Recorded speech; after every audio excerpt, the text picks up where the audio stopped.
All right. How's it going, everybody? It is Sandwich Pants here today. I'm gonna go ahead and reset this to where it should be. There we go.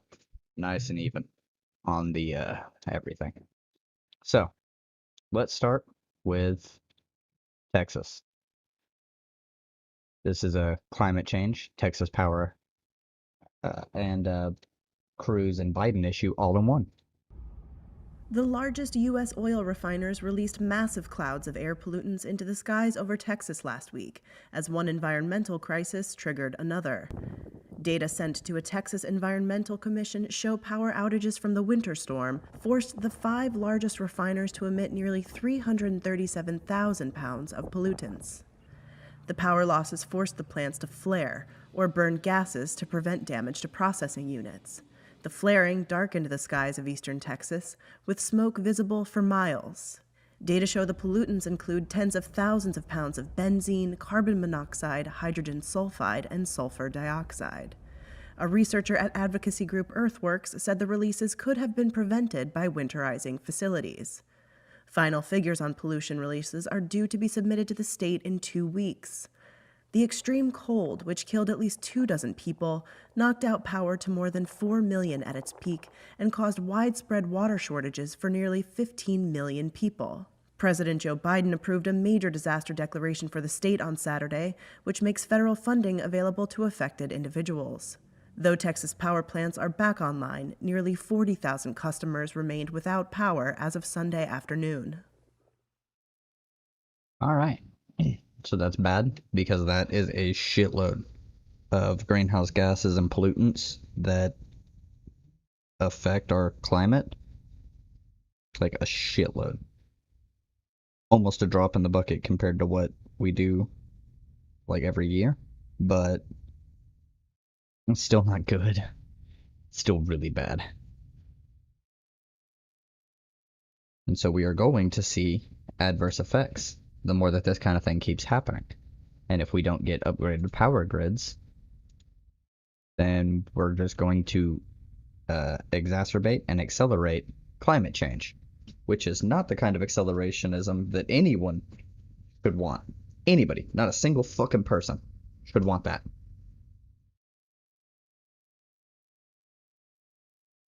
They seem to.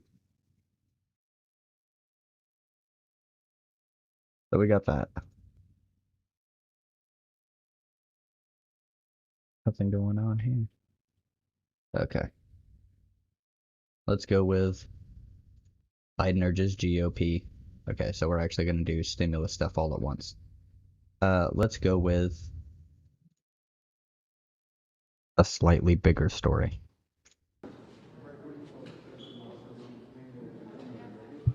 This is about restorative justice to try to have those black leaders, those civil rights activists who were wrongfully convicted over 50 years ago, to have them exonerated.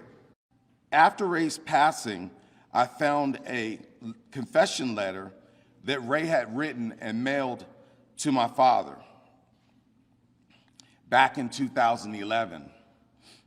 This letter details the FBI, and the NYPD's involvement in the assassination of Malcolm X, and how he was forced to betray his people. This letter helps me to understand the pain and guilt that Ray felt for the last 55 years. He conspired to help the NYPD assassinate Malcolm X. On behalf of Ray, he wanted the world to know that he is deeply sorry. I hope that this information helps the Shabazz family,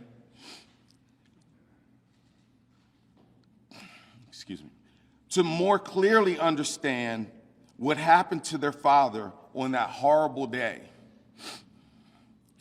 As a black man, I am disgusted to know that what happened 60 years ago is still going on today.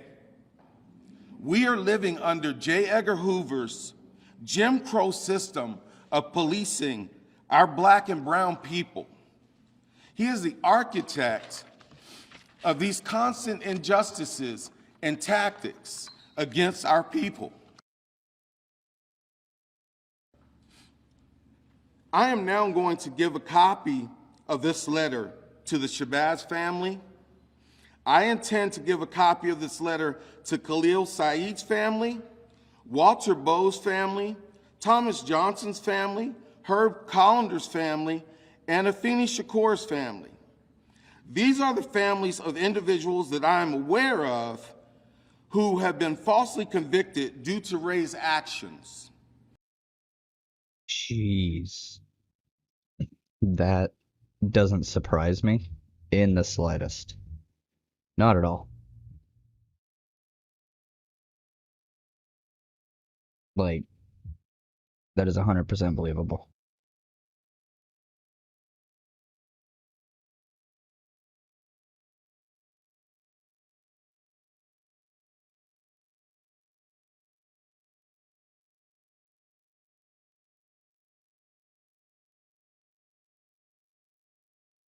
Yeah,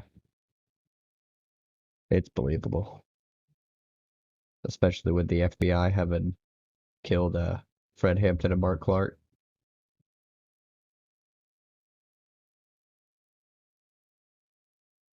And that does need to be addressed.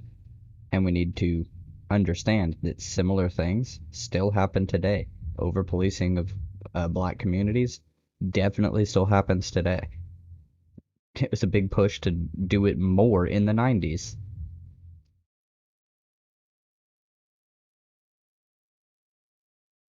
So we do have a bunch of work to be doing. Like, a lot.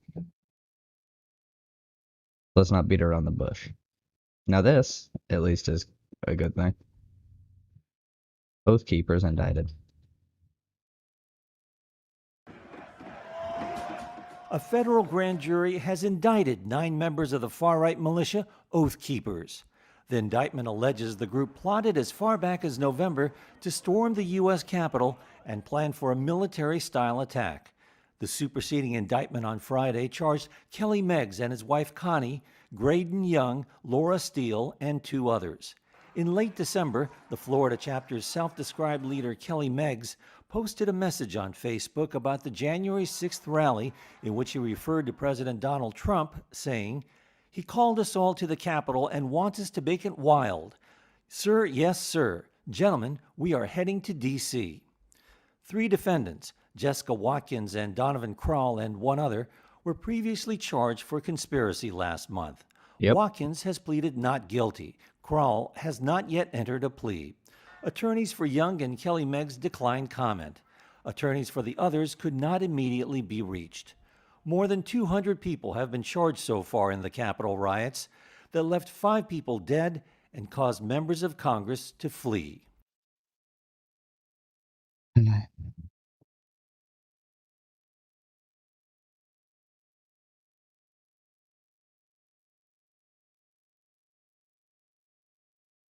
And then we have COVID shit, stimulus, whatnot.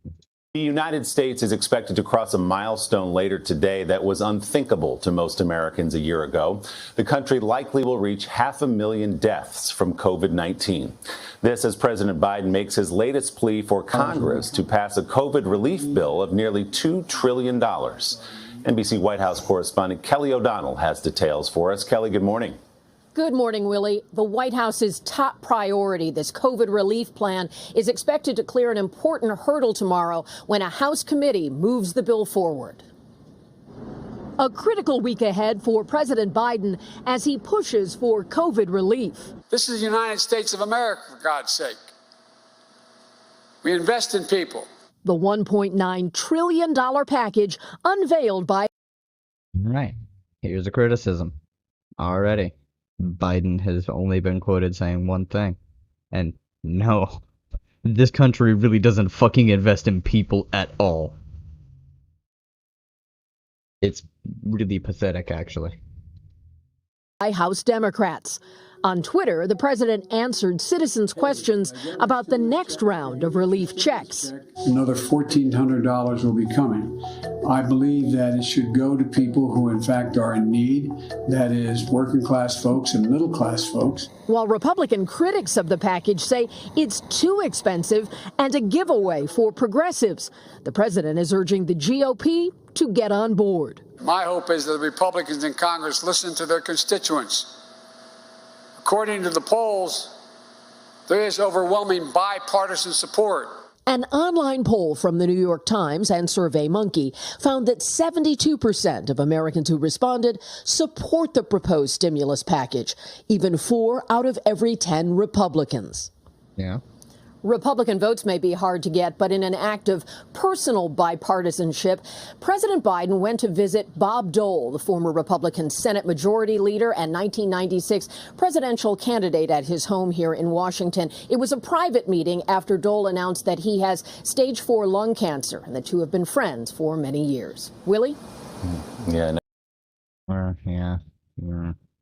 Nice moment for a couple of old friends. Kelly O'Donnell at the White House. Kelly, thanks so much. Okay, nobody cares about any of that. So they're trying to figure out if it'll even pass.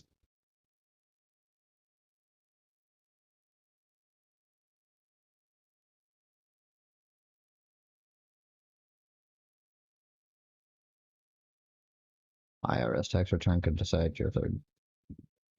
Okay, we'll open that up and we'll see what's going on. Pledges to pass stimulus check legislation next week. That's tomorrow, is what the thing just said. Governor Newsom has announced details of a new COVID-19 relief bill that would see Californians receive direct payments worth up to $600 if eligible. Oh, wow. He doesn't have much to be able to work with. Newsom doesn't. So the fact he's doing a regular thing within his state, something he's well within his power to do. Progressives continue to push for $2,000 recurring stimulus checks. Yep, and they need to. It needs to be a thing. U.S. retail sales rebound strongly in January and amid additional... Okay. President Biden has urged Congress to pass the American Rescue Plan and deliver money. Yep. Okay. Study says child tax credit expansion and stimulus check boost could have child poverty in U.S. I'm not sure how accurate that is, but okay. If that's true, that's good.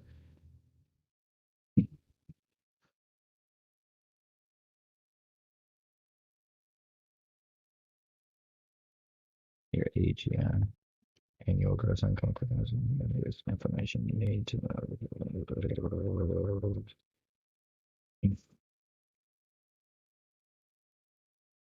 oh, adjusted gross income. Okay. Congress is gradually working towards passing the 1400.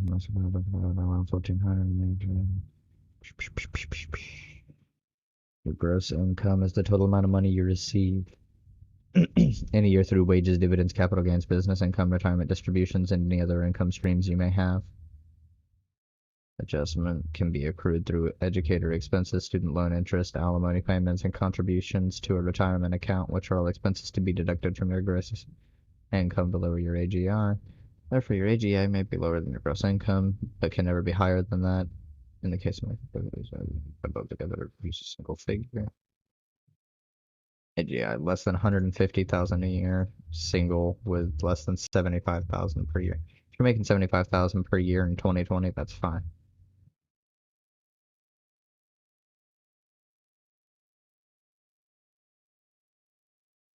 Yeah, if you made 75,000 in 2020, you're okay. So, update is probably tomorrow. We will see some action from the House, and it'll have to go to the Senate. And then if the Senate passes it, then it'll go to the president, and Biden will definitely 100% sign the thing. It's his fucking relief bill.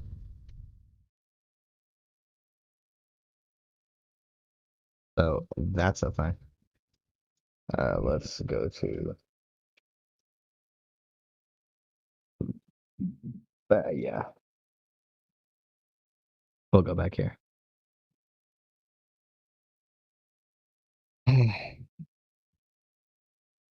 So let me just analyze this COVID thing. We've got 1,400, which is nowhere near enough. That $2,000 recurring is something that we need. We also need a retroactive payment for the like 7 months that we didn't get anything last year under the dumbass administration.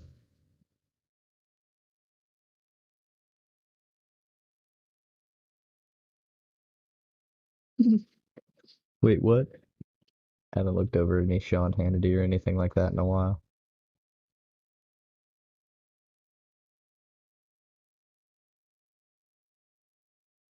Oh, and look. Oh, wait, what was this? GameStop Karen. Thank you so much, Madam Chairwoman. Mr. Tanev, Robinhood has engaged in a track record of outages, design failures, and most recently, what appears to be a failure to properly account for your own internal risk. You've previously tried to blame clearinghouses for your need and scrambled to raise some $3.4 billion in a matter of days, but you've also, blamed a lack of industry-wide real-time settlement, or rather a lack of that settlement of trades. But Robinhood's requirements for margin have long been far more lax than other brokers for a long time. In December, just a couple months ago, you bragged about having some of the most competitive rates in the industry. And this is evidenced by your recent decision to raise those requirements. When Robinhood prohibited its customers from purchasing additional shares of several stocks, other brokerages merely adjusted the margin requirements on these stocks. So, Mr. Tanev, given Robinhood's track record, isn't it possible that the issue is not clearinghouses, but the fact that you simply didn't manage your own book, or failed to appropriately manage your own margin rules, or failed to manage your own internal risks? Jesus Christ. Okay, and see, here's the deal. I am a little biased. AOC is one of the first like lefty politicians I came across in my life that actually had sway in my movement. So like there's YouTubers and stuff that I listened to when I moved into the place I'm at with my old roommates. Uh, they had started by watching TYT. Like they got me into that. And I found like David Pakman and Sam Cedar. Now Sam Cedar is pretty lefty himself, but it was watching Sam Cedar and TYT finding Hassan. Well, I found Hassan and Sam and started watching both of them, dropping off the TYT thing. And then I found through Hassan, because he mentioned him once, I found Vosh and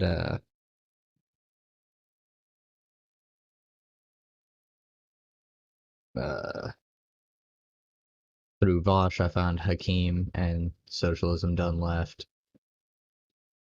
You know, a bunch of other creators. Generational change. So AOC, I'm a little biased towards AOC is kind of the point.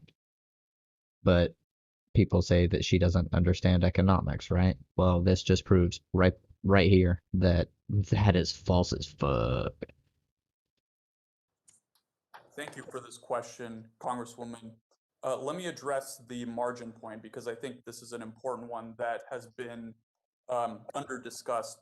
So in December, when we lowered our margin rates to 2.5%, one of the details that I think was missed is that most other brokerages have tiered margin rates where the wealthier customers pay much lower margin rates than lower net worth customers. So you'll have someone that has $10,000 paying 9 to 10% for margin, whereas someone with $1 million pays 2%.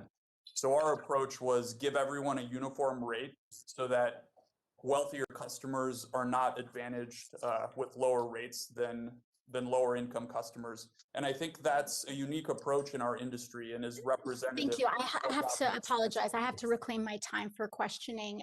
You know, as many of my colleagues have also pointed out, Robinhood generates much of its revenue from the payment for order flow arrangements with market makers like Citadel, as well as Two Sigma and Virtue. And in 2016, the SEC highlighted ways that the payment for order flow created a, quote, potential conflict of interest with a broker's duty of best execution. And then one of the ideas that the commission floated in 2016 for addressing these conflicts of interest was to require that brokers pass on the proceeds of a payment for order flow. Now, earlier, one of my colleagues, Representative San Nicolas, said that Robinhood owes its customers a lot more than an apology. And I happen to agree with him. I believe that the decisions made by you and this company have harmed your customers.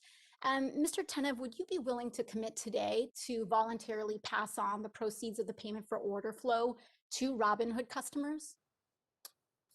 Congresswoman, I appreciate that question. When the statement you referred to was made, I believe 2015 or 2016, it was before Robinhood forced the entire industry to drop commissions and replicate our business model, which made payment. So is that I should take that as a no, you're not willing to pass on the proceeds of payment for order flow to your customers? When the other brokers dropped payment, I'm just talking about today, right now. Payment for order flow, Congresswoman, allows for commission-free trading. In the context of trading commissions, it's a much larger source of revenue in the past than payment. Mr. Tenev, I apologize, and I don't want to be rude. I just have limited time. But if removing the revenues that you make from a payment for order flow would cause the removal of free commissions, doesn't that mean that trading on Robinhood isn't actually free to begin with? Because you're just hiding the cost in terms of potentially poor execution or the cost of lost rebates to your customers. So certainly, Congresswoman, Robinhood is a for-profit business and needs to generate some revenue to pay for the costs of running this business. People were initially skeptical that the model even with payment for order flow, would work when you remove commissions. And I think we've proven that otherwise by making this the standard model by which brokerages operate now. I see. Okay, Mr. Tennant, I have to move on very quickly. I have a timeline question here for Mr. Plotkin. I see that earlier your testimony today was that hello. Earlier, your testimony today was that Melvin Capital had not engaged in. I see of Illinois. Oh, sorry, Madam Chairwoman. I'm sorry. I think you're not muted. Sorry about that. Mr. Plotkin, earlier today, you mentioned that Melvin Capital had not engaged in a naked short of. She did just catch him up. Yes.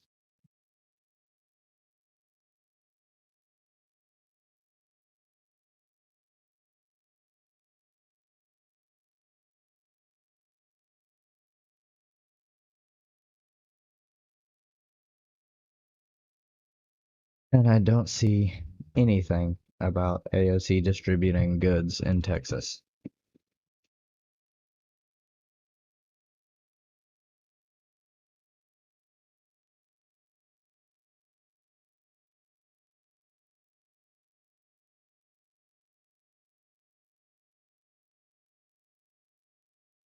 Yeah, she's down here actively helping.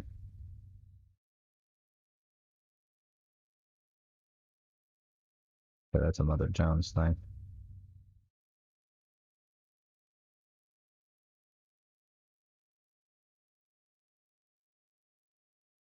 But yeah, she's. Look at this. Let's go to the text. Let's go to the Fox News thing. AOC raises $3.2 million for Texas amid weather crisis. I don't like your coverage, but if I want to see an article, I have to. But even Fox News is talking about this one. Okay. Let's see what's going on. Representative Alexandria Ocasio-Cortez traveled to Houston with a Texas-sized gift of support for the families suffering from the recent freeze, power outages, and water emergency. The New York Progressive announced Saturday she raised more than $3 million in donations for relief efforts in Texas, and more is still coming in. We hit $3.2 million in assistance for Texans across the state just last night, Ocasio-Cortez said at the Houston Food Bank Saturday morning. I think this shows that New York stands with you. I think this shows that New York stands with you, but the whole country stands with you. Not just New York, I'm sure. She said donations were still coming in, and she hoped they could even reach $4 million. We're in Texas, so we gotta go big with our support, and so we hope to go even bigger. We hope to hit even more. Houston Food Banks. She said 100% of the money raised through her vast political grassroots donor network will go directly to Texans. The funds will be split among 10 relief organizations, including food, housing, and elder care support. Based. She said she wanted to help the Houston Food Bank in particular because anyone can receive help regardless of their immigration status. Here at the Houston Food Bank, no questions are asked. You come up and you need help, you do not have to prove a damn thing. Ocasio-Cortez's visit to Texas comes amid a public relations firestorm for Senator Ted Cruz, who was caught vacationing in Cancun with his family as millions of Texans were stuck in freezing homes without power or safe drinking water. Cruz cut his trip short amid widespread criticism and expressed regret when he returned home. Ocasio-Cortez has repeatedly called for Cruz to resign for leading the effort to contest President Biden's election win, which was the backdrop for the January 6th Capitol riot. On Saturday, Ocasio-Cortez said she wanted to focus on the public servants, especially the women who were on the ground helping people during the disaster. She gave a shout out to... The temperature in the house is 33 degrees, and now the power's back on, so it's warm, but we don't have any water. So I'm here to get water. I've been to several different stores and no one has water. I closed Well, that. that's a woman in Texas. In Houston, Texas, food banks are in crisis mode with grocery stores unable to restock and kids not getting fed at school. I want to talk to Celia Cole, CEO of Feeding Texas. That's a network of food banks across the state. Celia, good morning. We've done a lot of work with your group in the past, part of Feeding America. What do you need? How do we get it to you? Why? Good morning. Well, thank Shut you for up. having me. Yeah, so we've got 21 Degrees, and now the power's back on, so it's warm. Close. But we food Go banks away. in our network, and fortunately, they cover all of Texas. Okay, no, just stop. So that's a positive article about AOC. Probably with links to some ones that try and slam her for it, but...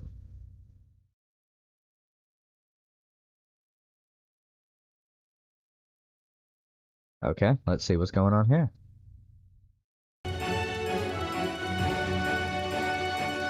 We want to take you to San Antonio, Texas, where Governor Greg Abbott is giving an update on the state's response to the power and water crisis after last week's deadly storm. As of about an hour ago, there still remained about 30,000 Texans who did not have access to power. If they did not have access to power, the reason for it is because of their local power provider, where they still need to get hookups or there could be power lines down. Based upon the speed that I've seen power get restored, I suspect that all power will be fully restored across the state of Texas to every house either later tonight or tomorrow.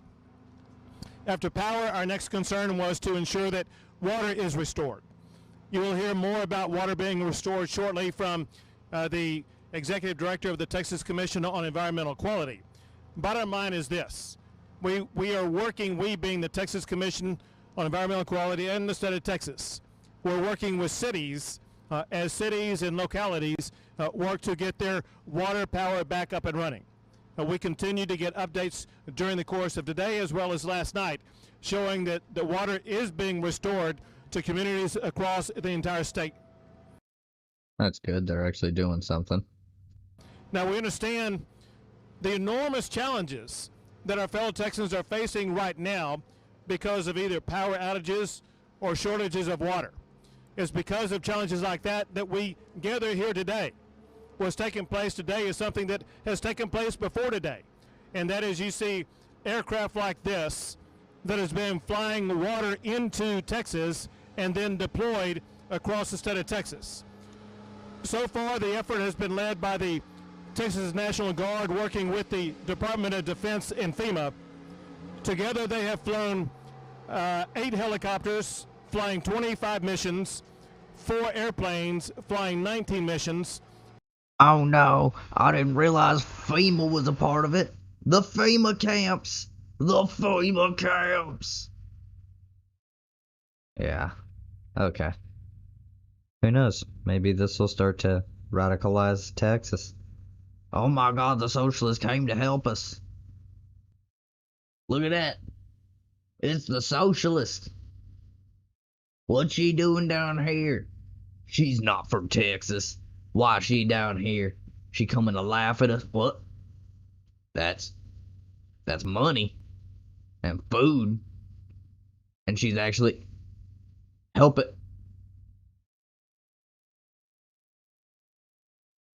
Why would a socialist come and help my conservative ass? They keep telling me that socialism is when the government does stuff. And I mean, she's part of the government, but the government's not doing stuff, she's doing it. What is this? A socialist shouldn't do things without the government. Let me look at this. What is socialism?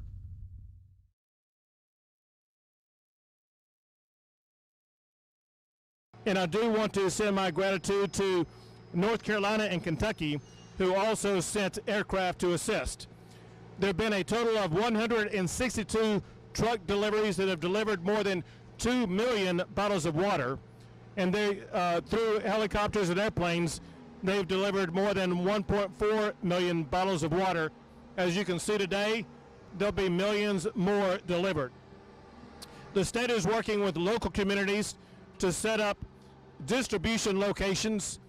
We are working in here in Bexar County, but also working in all the counties around Bexar County to make sure that in the rural regions they have access to water just as much as people in Bexar County have water. Another issue concerning water, we're out here in above 60-degree weather where the sun is shining. Even though the sun may be shining on us, there are clouds looming over the lives of so many Texans right now because of busted pipes. We want to make sure that the state is stepping up to do everything that we can to help people in their homes who are trying to repair busted pipes. One thing that we're doing is we are bringing in more plumbers. Plumbers will be in high demand. We want to make sure that we have a supply that can meet that demand. We urge everybody who may have broken pipes to call a plumber as quickly as possible. Also, you need to be sure that you call your insurance agent as quickly as possible. Your insurance agent should be working with you. If you have homeowners insurance or renters insurance, they should be working with you to make sure those pipes get fixed.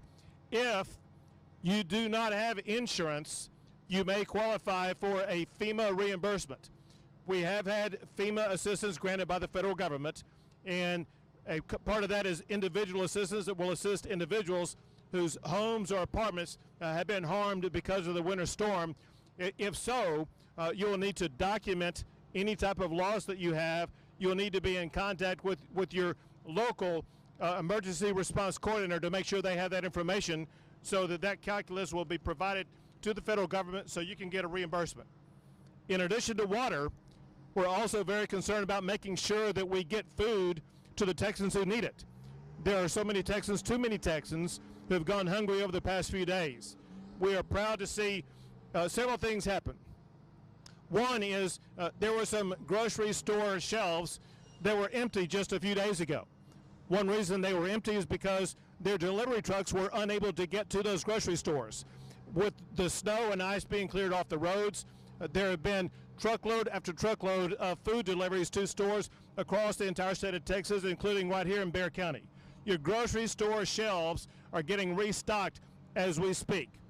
To assist that and to speed it up, I have suspended regulations to get more trucks on the road to deliver food and supplies. Also, I suspended regulations to get more kitchens to be able to prepare meals for Texans as long as those kitchens follow Department of State Health Services guidance on food safety. Also, I have requested a USDA disaster declaration to help agriculture producers. And the state is distributing meals ready to eat, blankets, and generators for anybody who needs access to those. That's actually a lot of stuff. And see, this right here, while it's not socialism, might still, for the people who do think, you know, the conservatives who are like, oh, socialism is when the government does stuff, they're actually suffering now. And the government, as well as individuals, are reaching out to help.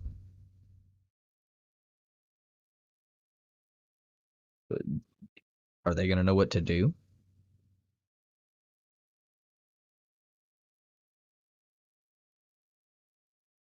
Almost unknown.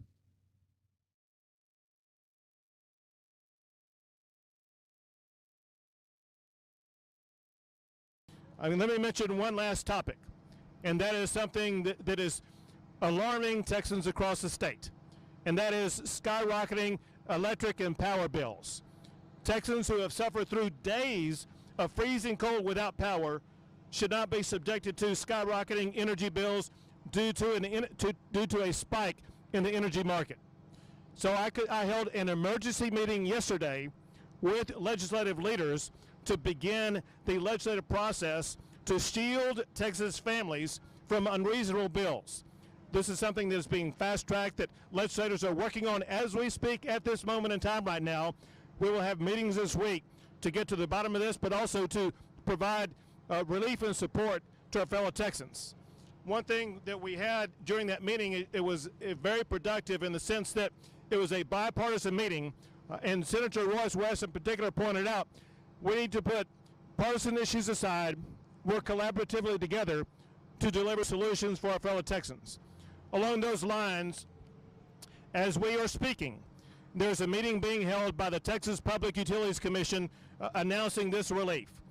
The Texas Public Utilities Commission called an emergency meeting today to issue a moratorium on customer disconnections for non-payment. They are also going to restrict electric providers from sending customer invoices at this time.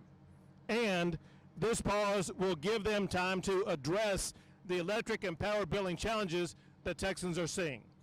With that, I will pass things over to Chief. Restrict electric providers from sending customer invoices at this time. And this pause will give them time to address the electric and power billing challenges that. Okay, that's pretty decent. I'm not sure I need to go through all. I probably should. Yeah, let's finish this up. And see if there's anything else really worth going over. Texans are seeing. With that, I will pass things over to Chief Dim Kidd, the Chief of the Texas Division of Emergency Management. Thank you, Governor. And first, I want to thank the City of San Antonio, the City Manager Eric Walsh here, and all of the teams that he has brought together to help distribute water across the city and across the region. I'd like to thank also our Department of Defense partners and the Texas Military Department. The work that's been going on here around the clock has been phenomenal.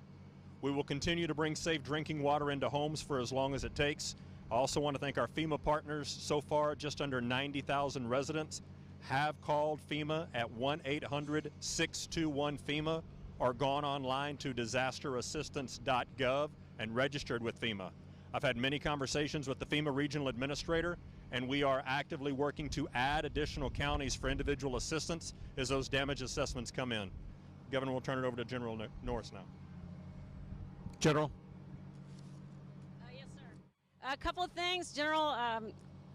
Sorry, I called you General. Governor Abbott mentioned already about the aircraft. We're adding 4 additional C-130s starting tomorrow from the active Air Force, and that additional C-130 will be coming out of North Carolina, and the C-12 will be coming out of Kentucky. And they will be here tomorrow, and they'll be into the rotation. Some of the cities that we've already been delivering to is Abilene, Austin, Beaumont, LaGrange, Nacogdoches, Corpus, Del Rio, Ellington, Galveston, Laredo, Longview, McAllen, San Antonio, Tyler, and even more. Also, we have from yesterday, we were at over 3,200 soldier and airmen, Texas National Guard. Today, we had an additional 500 come in overnight. So, sir, we have over 3,700 Army and Air National Guardsmen out with over 265 transportation assets that are located in the 6 districts with the Department of Emergency Management, and we're taking our orders from TDM of where they need to go. Thank you, General, and we thank all those National Guard for their service and what they're doing. For you all to know, those brown trucks over in that direction, the water will be sent to those brown trucks. There's some helicopters down there that are Texas National Guard helicopters. They will be airlifting some of the water to the locations that the water will reach. Now for the Executive Director of the Texas Division of Environmental Quality. Jeez. 48 hours ago, we were in dire straits. About 14.9 million Texans on a boil water notice. Last night, the night before last, it stabilized. We've seen about 5 million Texans come off of boil water notices in the last 48 hours. That's 215 systems that are now safe for your water to drink. Here in San Antonio, about 99% of the San Antonio Water Services service area has water. There's about a third that still is on a boil water notice, so good news here too. Texans, I want you to thank your utility workers at the local level, because what they're doing right now is superhero status. They've been working 24 hours a day to get your water systems back on, and they are going to continue to do that. Here at TCEQ, we're going to do the same thing. We're focusing on the rural systems. As these big systems come off, we're going to try to get those utility workers to not stop and go help some of their smaller neighbors around them. So we'll be working towards that as we go forward. Governor, that's all I've got right now, unless you have questions. One thing very important right now is helping all of our hungry Texans. And we have so many people around the entire state of Texas that are stepping up and helping out. But one of the leaders in this efforts is the San Antonio Food Bank CEO, Eric Cooper. Thank you. Your quick response to this disaster. We've been truly a disaster within a disaster, and want to thank you for the work at the onset of COVID, along with NIM KID and the Texas Department of Emergency Management. Food banks throughout the state have been responding to the pandemic and this recent storm. For us here in San Antonio, the most heartbreaking experience for me was getting a call from a family who the husband and wife had tested positive for COVID, were quarantined, trying to keep their kids from getting the virus when their power and their water were shut off. In that cold night, those kids were trying to get in bed to get warm with the parents, and they were just saying, you can't come in. This disaster this week has been tough. Many residents throughout our city desperate. We pivoted to hot meals just because so many families couldn't even prepare their food had they had the groceries. All food banks are in need desperately of food and water at this time. Thank you for supporting Feeding Texas. FeedingTexas.org is the best way to get support to your local food bank in your community throughout the state. But it's our privilege. Yeah, that is a good thing I mean, this guy's a little hammy on it, but I understand the sentiment. If you have the means, donate to Texas. To partner with our city of San Antonio and the state and so many others in this response to the disaster. Thank you, Governor. Thank you so much to the food bank and what you're doing. We also have the city manager, Eric Walsh. Did you want to add anything, Eric? Governor, thank you very much. Oh, crap. Community throughout I'm going to do this.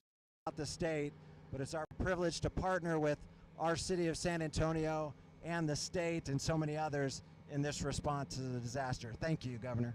Thank you so much to the food bank and what you're doing. We also have the city manager, Eric Walsh. Did you want to add anything, Eric? Governor, thank you very much.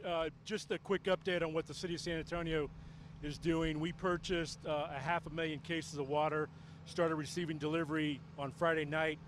Yesterday here in Bexar County and San Antonio, we have 13 water distribution sites and one right down the street from here. And we're also doing home deliveries to homebound seniors, cases of water, as well as working closely with the local housing authority. So this is very helpful. We're going to continue to push this water out to the community where they need it. Thank you. Thank you for your leadership.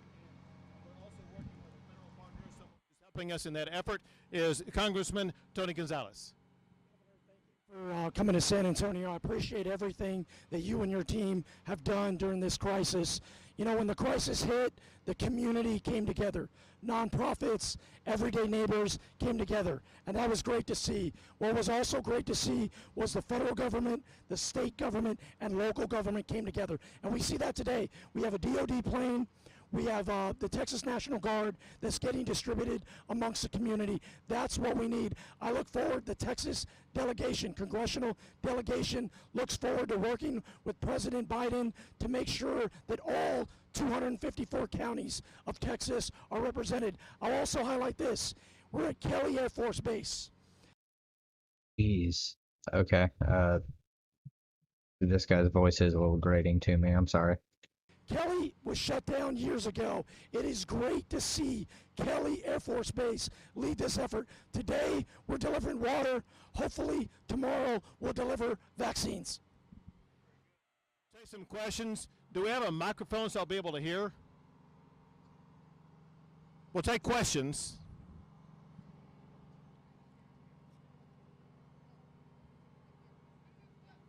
Sure. Shout.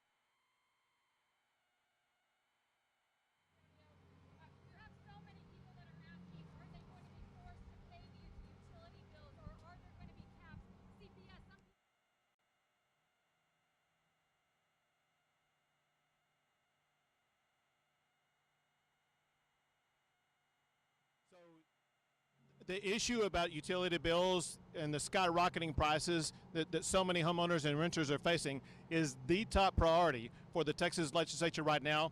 That's exactly why I called that emergency meeting yesterday. Since yesterday through today, they've been working around the clock on solutions. It's exactly why the Public Utilities Commission put a stay right now, a halt on any further increases. And let me just repeat what I said to make sure everyone knows, and that is the Public Utilities Commission is issuing a moratorium on customer disconnections for non-payment, and they are also going to restrict electric providers from sending customers the skyrocketing invoices at this time. The legislature understands the importance of this issue and will work at great speed to fully address it.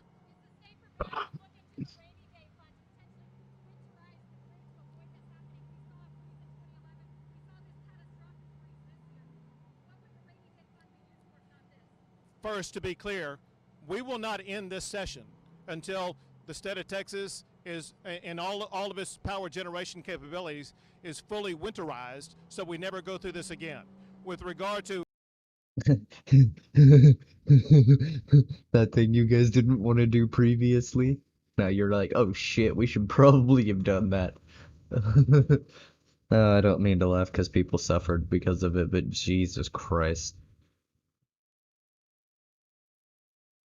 how it's going to be funded, every possibility is on the table. We will consider whatever options. We need to figure out the strategy first.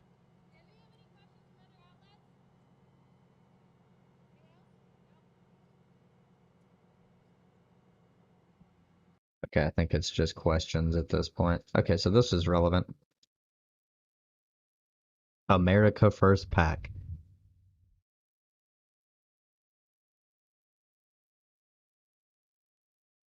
Nick Fuentes, who has actually blocked me on Twitter.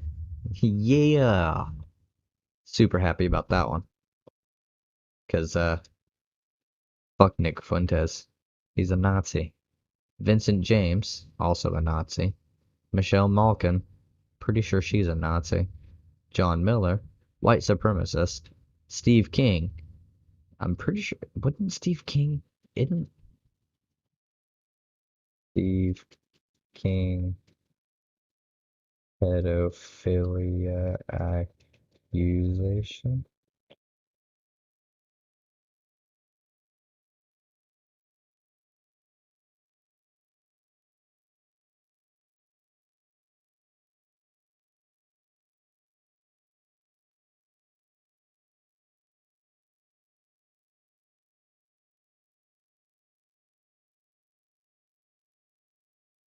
Representative Steve King.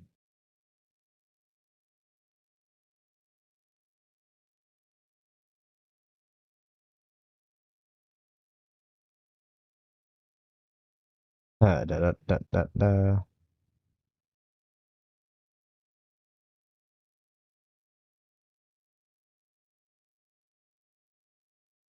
Okay, it's not him. Who the fuck was I thinking of?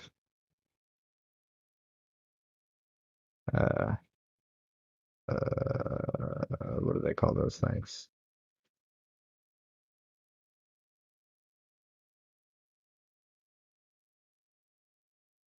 Oh, racism. Removed from committee assignments. So, content warning, trigger warning, racism.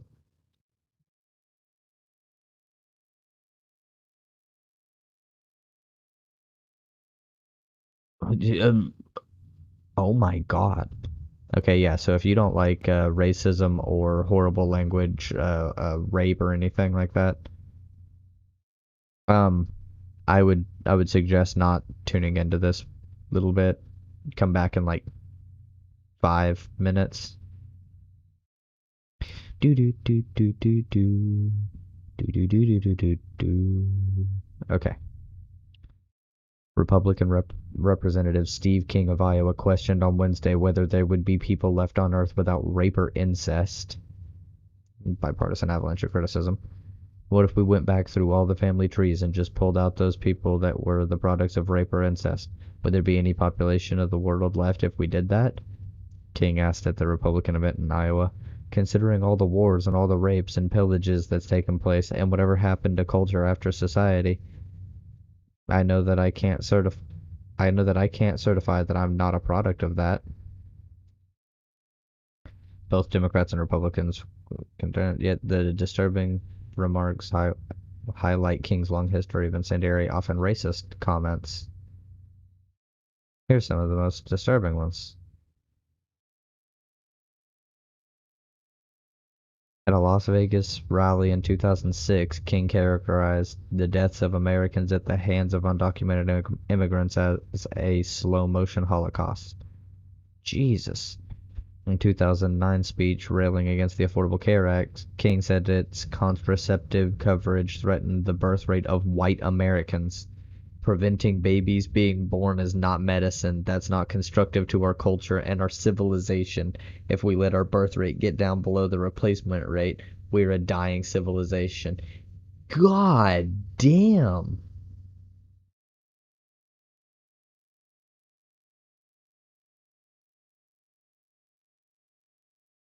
King strongly opposed granting a pathway to citizenship for dreamers or children who grew up in the U.S. but were brought illegally. In a 2013 speech, he said there's a drug dealer for each academically gifted dreamer. For everyone who's a valedictorian, there's another 100 out there that weighs 130 pounds and they've got calves the size of cantaloupes because they're hauling 75 pounds of marijuana across the desert. Holy fuck, dude. So we know somebody who's gonna burn in hell. For sure, but I mean, he's literally a speaker at America First PAC.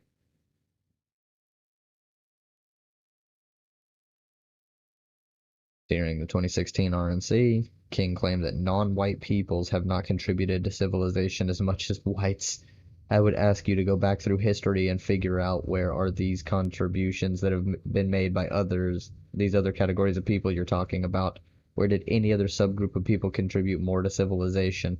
Well, I mean, the Arabic people invented the scientific method, the science of optics, you know, like learning how the eyes work and things like that, how you see and how light works, and astrology basics and trigonometry and algebra and the numerical system we use. So I don't know, maybe Arabs have contributed more. Oh, black people. Let's see. Black people have made blues and jazz and rock and metal and a whole bunch of other hip hop, R&B, rap, and they also made a lot of different dances. So artistically, which is part of culture, black people have contributed more than white people. What do we have? Fucking country? Folk music? And even then, I'm not entirely sure about that one. I don't know the history of folk. But country's a pretty white fucking thing. Oh, and soul music. Black people did soul music as well. And soul food. So culinarily, they've also contributed greatly. Bread pudding is a thing, y'all. So fuck you, Steve. King also found an ally in the far-right anti-Islamic Dutch politician Geert Wilders. He endorsed Wilders in 2017, tweeting, "Wilders understands that culture and demographics are our destiny. We can't restore our civilization with somebody else's babies." God damn.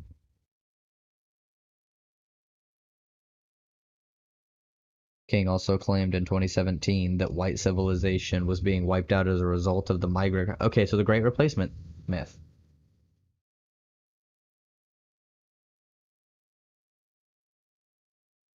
Oh, he's fought back against critics who call him a white nationalist by suggesting the term is not offensive. White nationalist, white supremacist, Western civilization. How did that language become offensive? Why did I sit in classes teaching me about the merits of our history and our civilization? You fuck.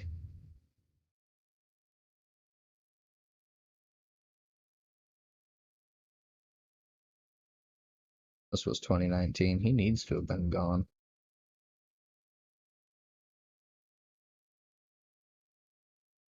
Former U.S. congressman. Yeah, so he is definitely out. He's a terrible individual. And he's going to be at the America First PAC with fucking Vincent James. God, could then I get like Ian Miles Chong or fucking The Quartering? The quartering is too. He's too much of a bitch to go up there.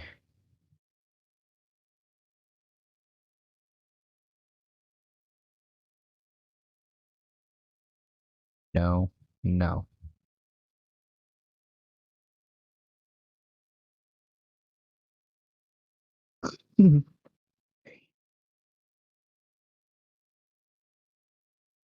Oh, it started.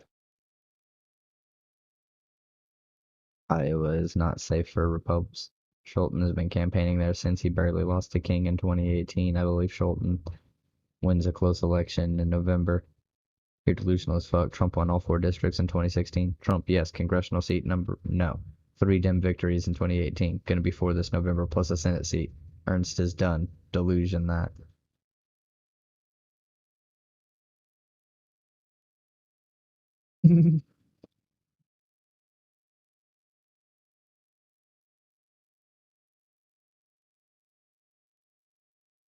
Jeez.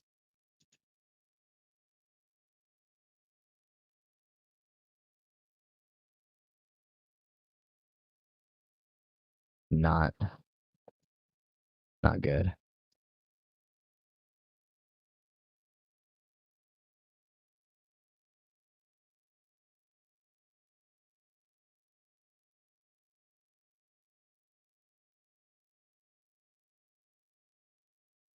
Yeah, that's... Is this some more news guy? Yeah. Damn it, dude.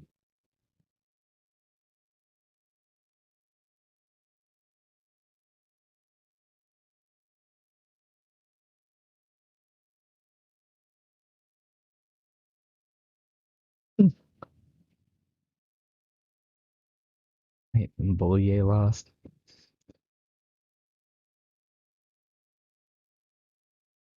Oh, Jesus.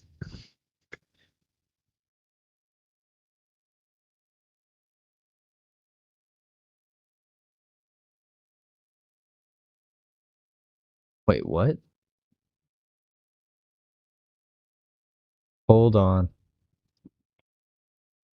Cuomo drops in word.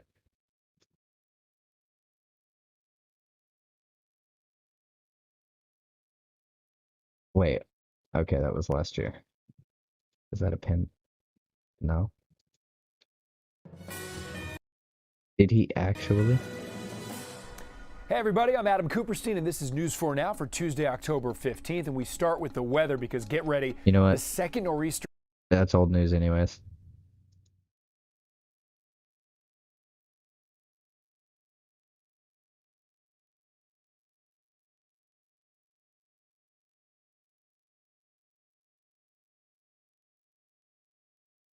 Okay. That's fun. This hasn't been doing a thing. Alright. We're good there, I guess.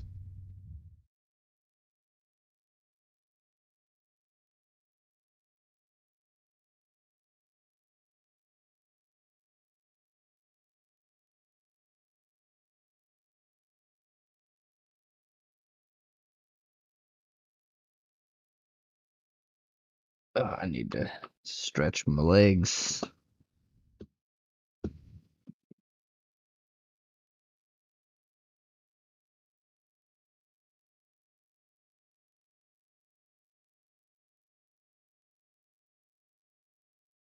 My knee hurts.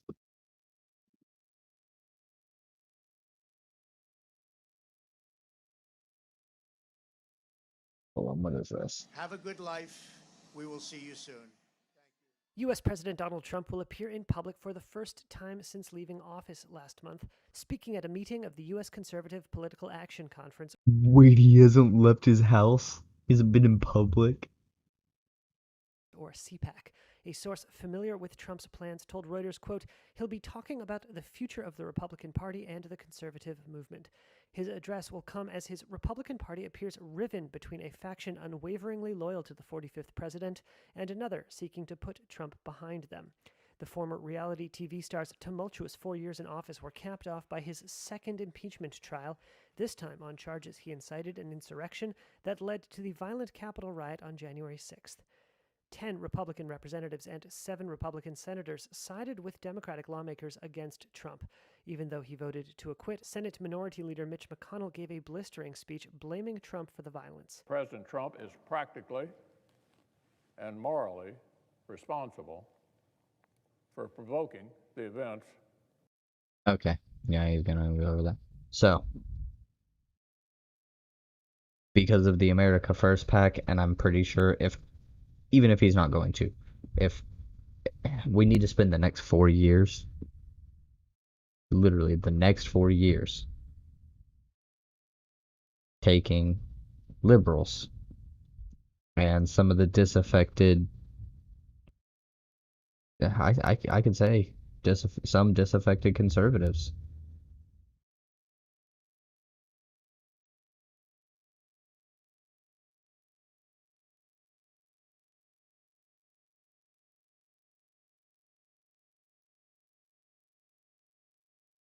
We need to radicalize them. Radicalize them. Get them on the left. Move them over. Get them to be based and bread pilled.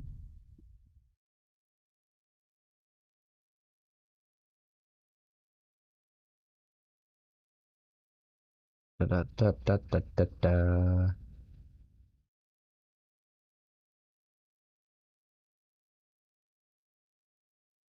So we've got it over AOC. It's only 8:30. Not even. Did I ever? Not really. 17 pixels. Yellow.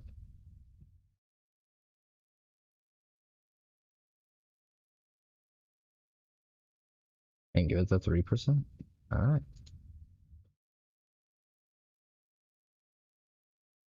Shit's pinned so it will stay.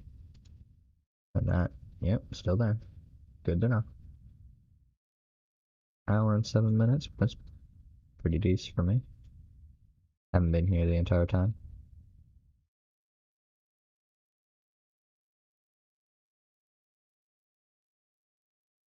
Then I've got people I can occasionally pull up and talk to. I need more people to talk to though.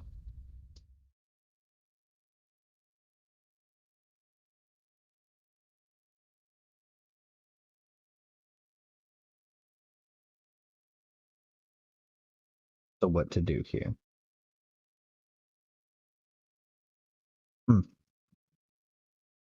Yeah, this is here.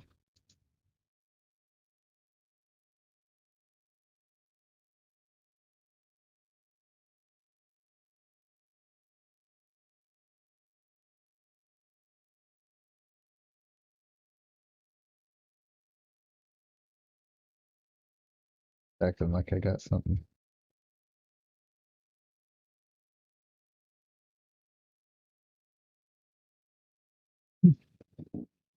Fuck.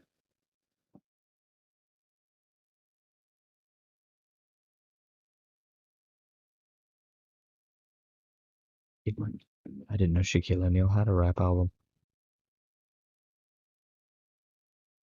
Alrighty, everybody.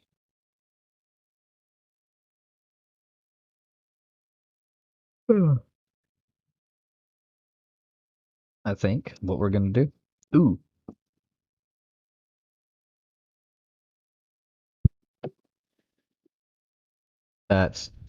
No. Google Docs. We're gonna make a new one. Here we go. Blank. Okay. Crime and poverty is a whole different one that I need to work on.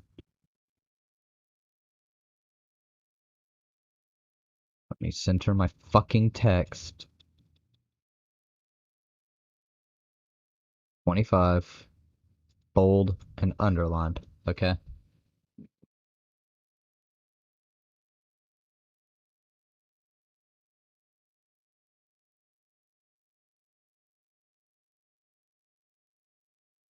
Title. Leftist strategy ideas.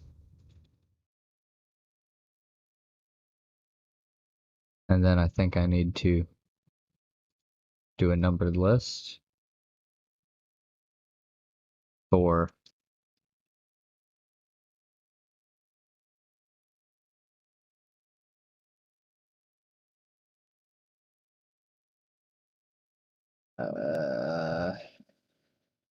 damn you keyboard. Yep. Oh.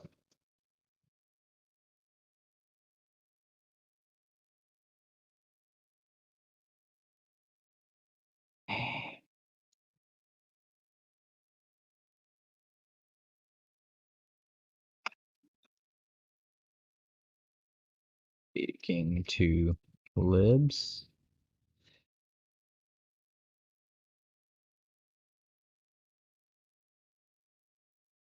Speaking to conservative.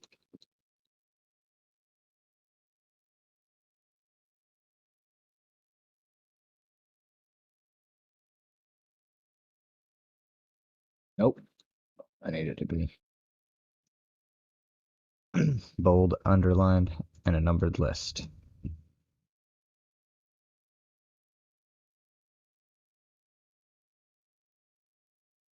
I should have done it a different way. Okay.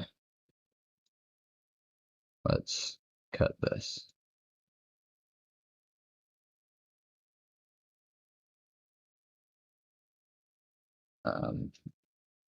Optics and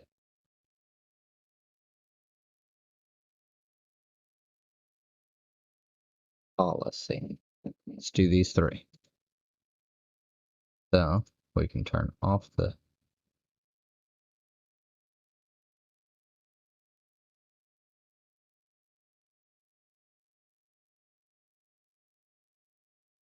numbered list. Okay. No. Undo.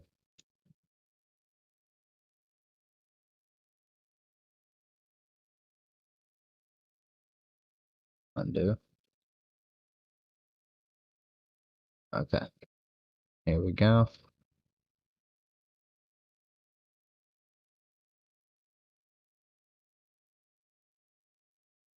We turn off the bold and italicize.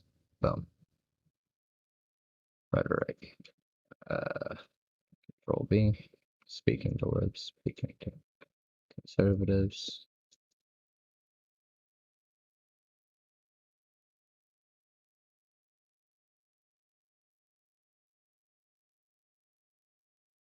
Turn it off here. And here.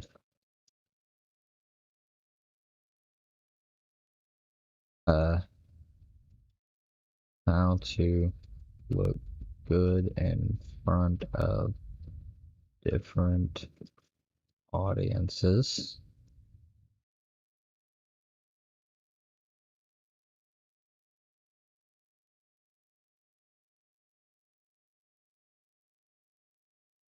Green New Deal. Medicare for all.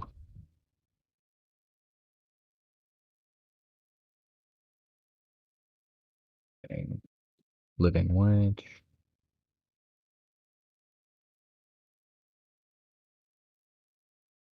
The banking.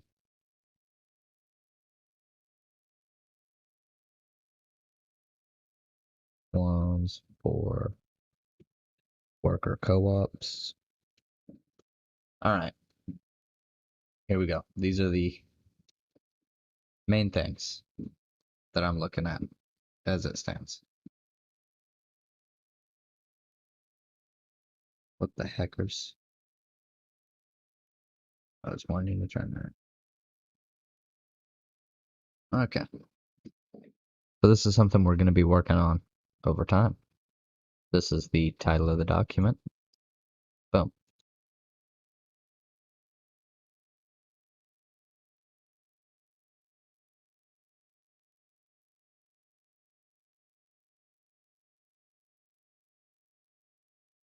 And then we will do this. And let's make the font a solid 20. Rhetoric. Alright. And then we boom, boom. Section 1. Speaking to liberals. Actually make this, that, then this, 15. There we go.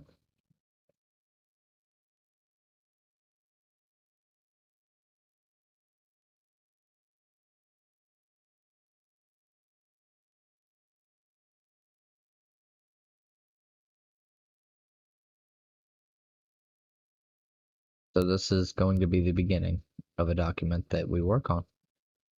This can be a community document. You can send in submissions, suggestions to my Discord. There's an open link in my description for my videos for the past like 5 of them, I think. So there's that. Maybe there isn't this time. Oh no, did I not? I may not have. It might be on my channel. I don't remember. You can send them to me as a DM on Twitter, because I'm pretty sure that my main at @dsandwichpants. And I'll just. That's my Twitter. Boom. You can send those directly to me in my inbox. Allow messages from everyone.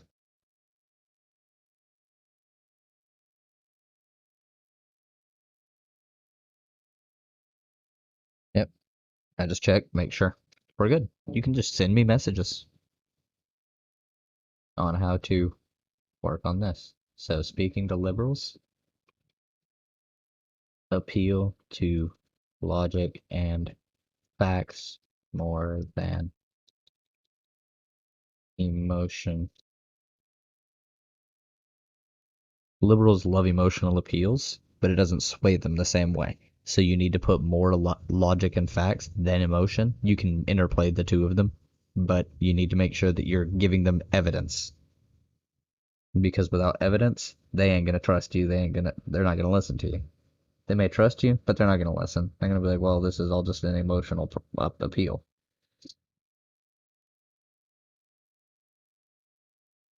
Be polite.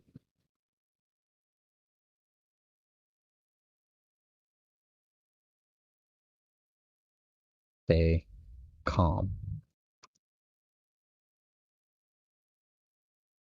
Now we'll come down here and we'll center 20, bold, underline. Oh wait. It needs to not be that, or that. It needs to be 18. Tab.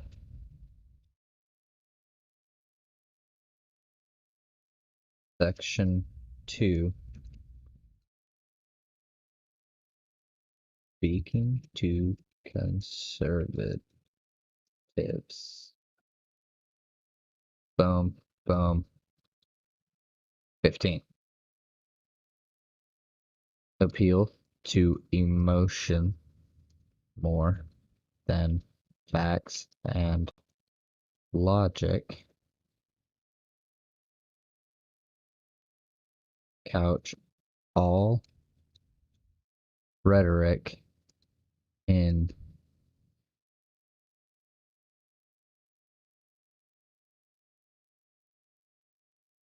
logical terms while appealing to emotion.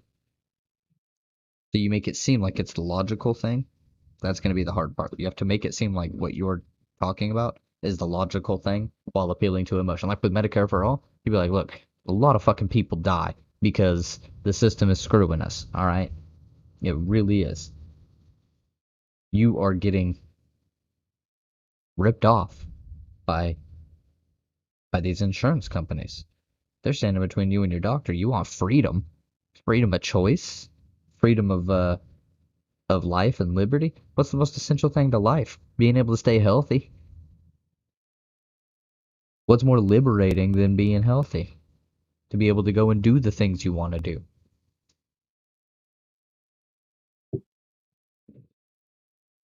So it makes logical sense to give Medicare for all.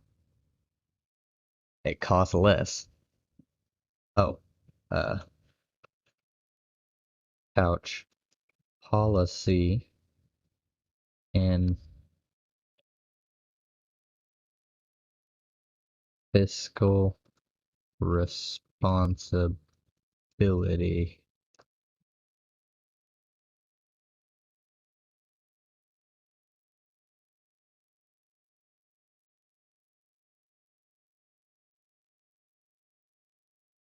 Rhetoric.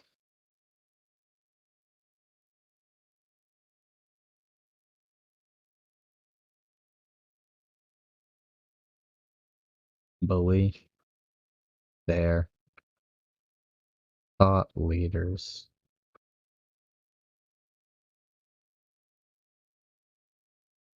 make them look weak or unintelligent.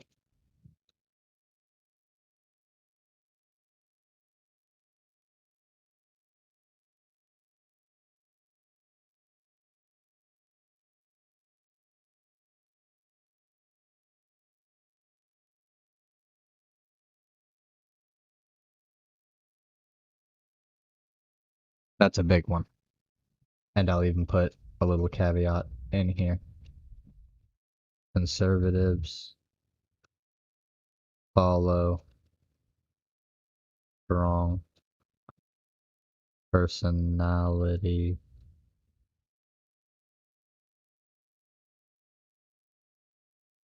so it gets their attention.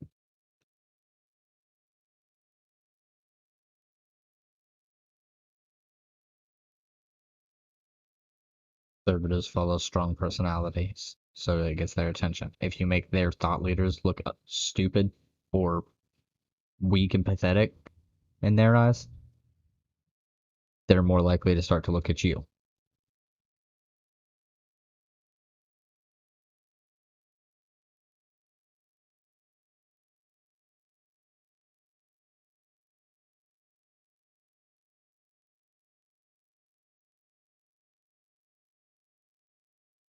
Be both calm and aggressive when debating, when discussing with average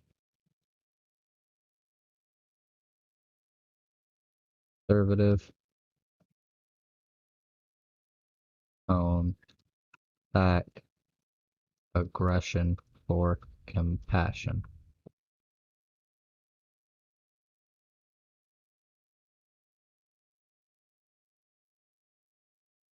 Yeah, that sounds about right. Go ahead and just put a little thing there.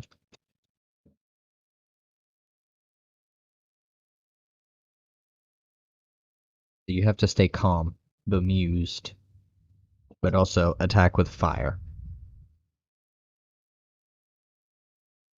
Don't waver on points.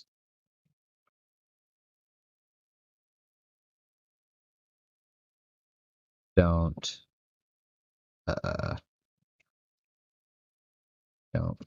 meander,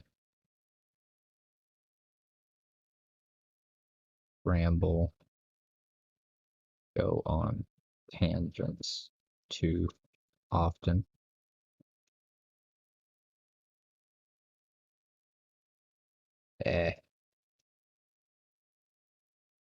Conservatives have short attention span.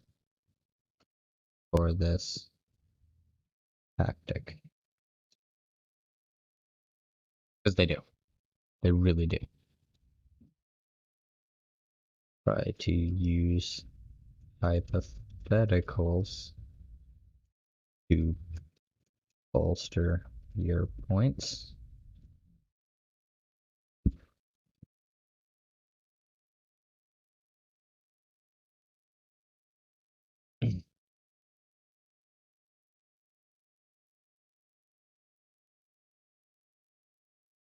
Try to make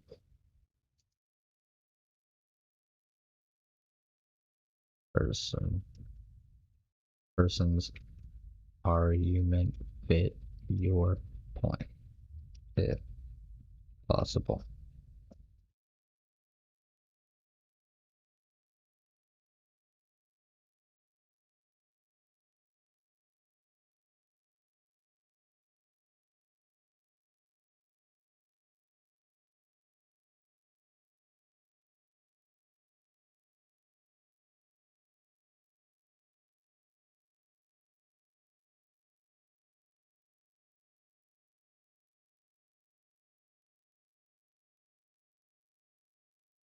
Holy shit, I just got a response from Marianne Williamson.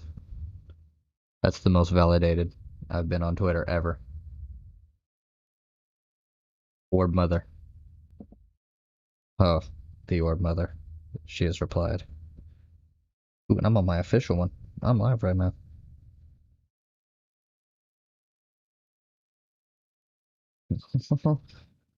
Oh man. I'm doing a rhetoric thing. Oh. Yeah, see, this you can actually do this with a lot of people, because if you show them compassion afterwards, this aggression, showing compassion here still is a big deal. Show compassion. It's really big. It's really good to do. But if you can, for the make a person's argument fit your point, if you can, if there's a way for when they state an argument, you can analyze it and you go, no, this still fits into what I'm talking about for like socialism or something. Some, a liberal's talking about how, they're talking about how free enterprise is better than planned economies. You can go, well, socialism. I mean, I can agree to the most part. Markets do a lot of good at allocating resources. There are some instances where planning could be utilized for greater efficiency, but in a vast majority of cases, I agree. Markets are better, and that's why markets can still exist under socialism.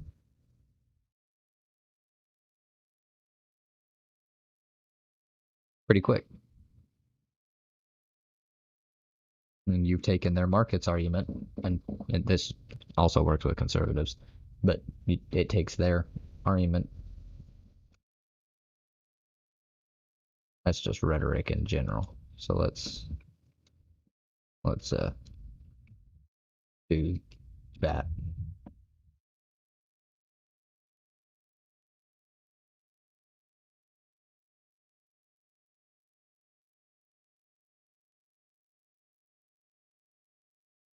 So that's section 1.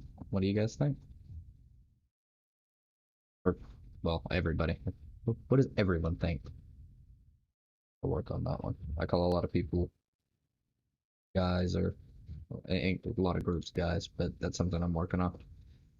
Hour and a half, all right. That's not what I wanted to minimize, but I do enjoy this. So let's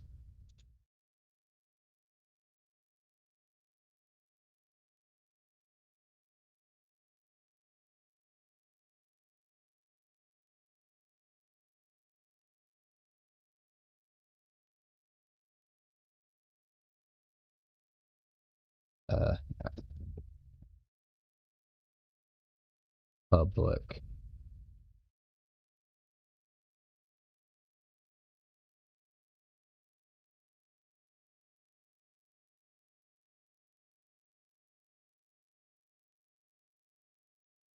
What is restricted?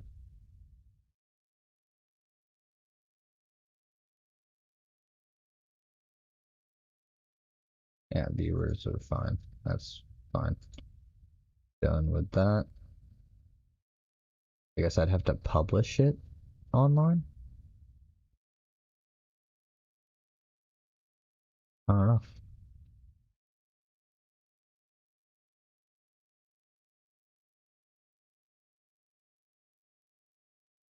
No clue. What I do know is that I think section 1, rhetoric, is ready. Let's go ahead and format the rest of the document. Give me...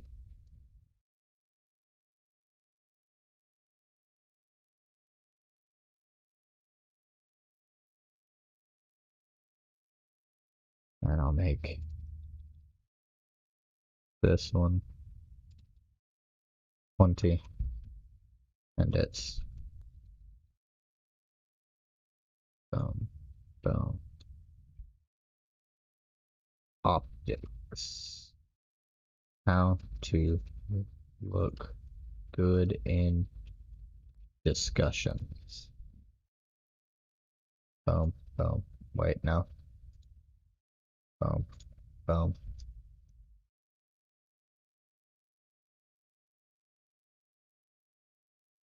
And then we format the rest of the document. We'll go ahead and go with this one. Boom, 20. And I had a third one.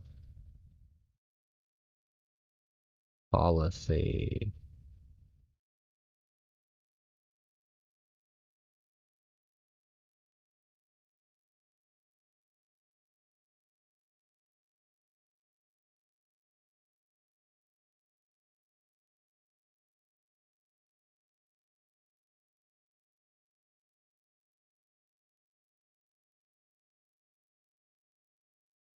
All right. Now we have all the sections. And then the subsections. Section 1 speaking to liberals, Section 2 speaking to conservatives under the subsection 1. Under rhetoric, subsection 1, subsection 2. Optics is just going to be a big one, and then policy is going to have its different sections, which are obviously things like Green New Deal, Medico for all, living wage community banking, loans for worker co-ops. I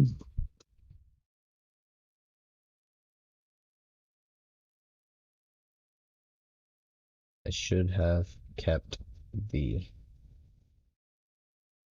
foreign, or the thing.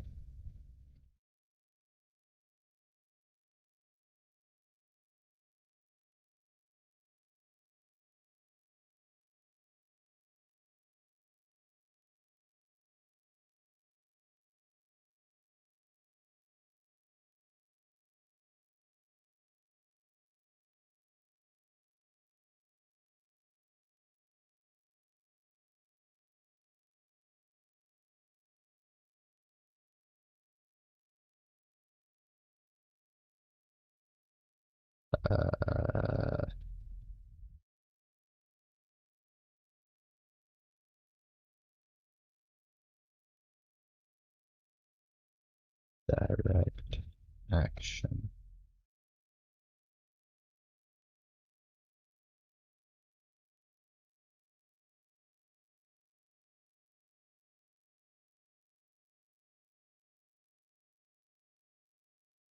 Mutual aid. Fundraising. Can be different things.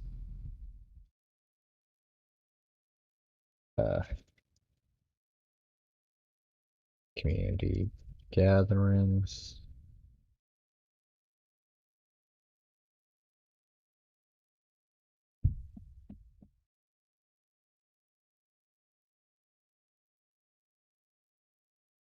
Community organizing. So that'll be another thing that we gotta put down here.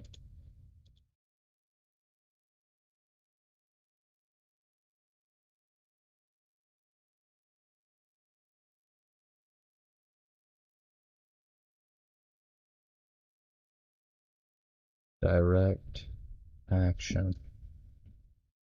What we can do on the ground. I think we're good there.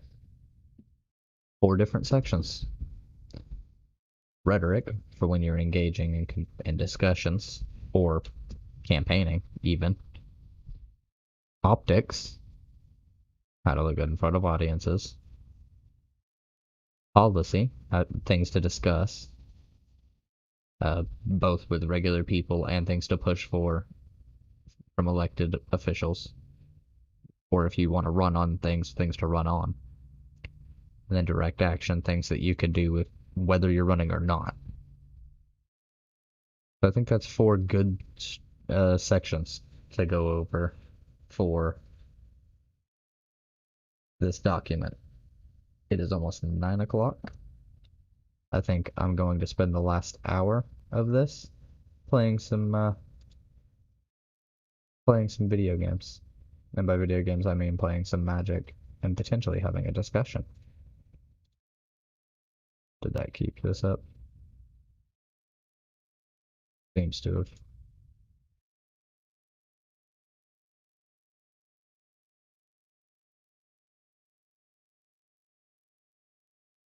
I should have just left this as it was. Frame chat, 16 pixels. Yellow. This yellow. Wow.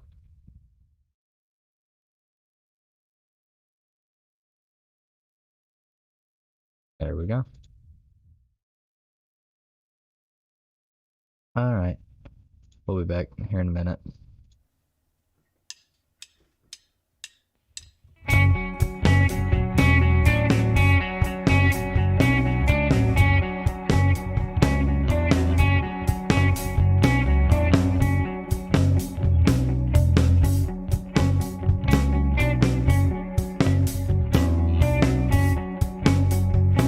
The kid's too smart to ever learn, too on fire to feel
All right.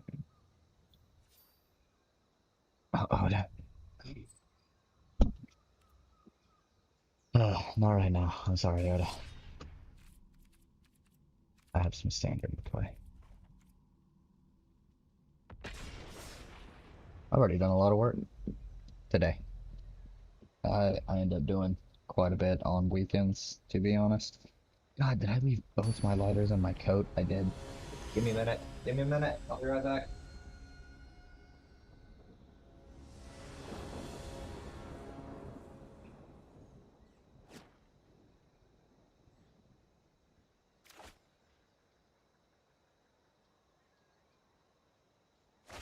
Okay.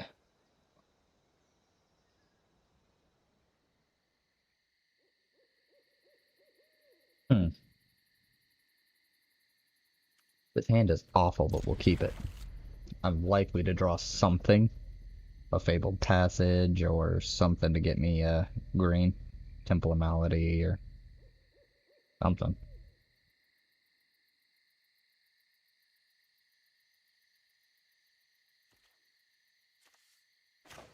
Start off with the Deceit.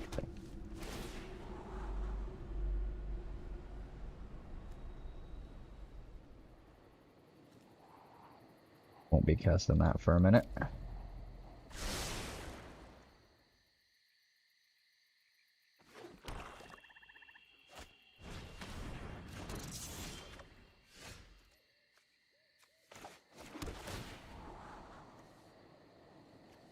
Definitely won't be casting that for a minute. Come on, draw me a green. Just draw me a green. Please.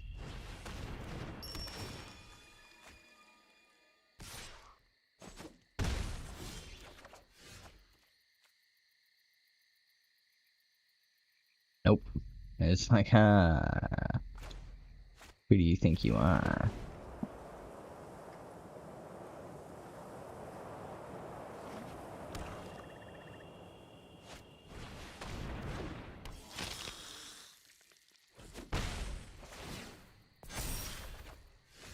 Oh, well, I guess that works.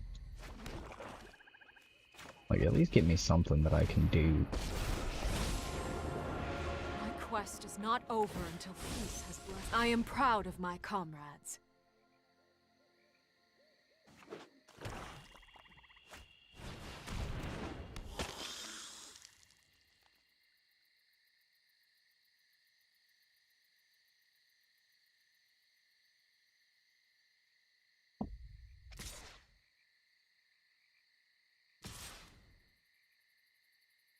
Okay.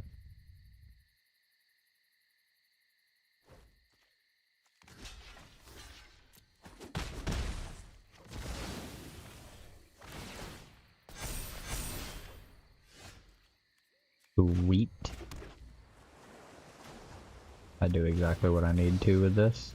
Go up to 21 life. We can rebuild the walls of serenity. And then I Banishing Light one of these.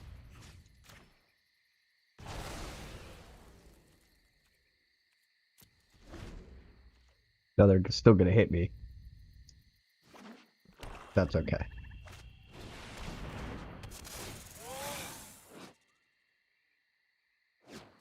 Okay, so, to the battlefield, search your library for a card. Ooh. Huh.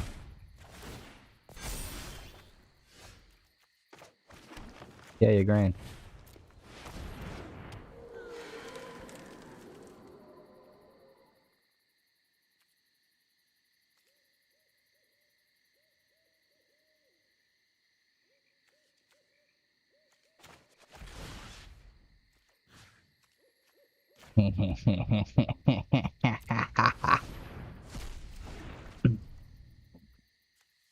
No attacks.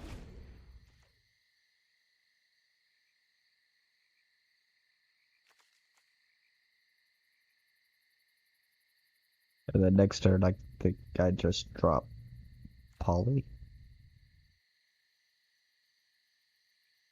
I'm gonna have it fight the Gorger.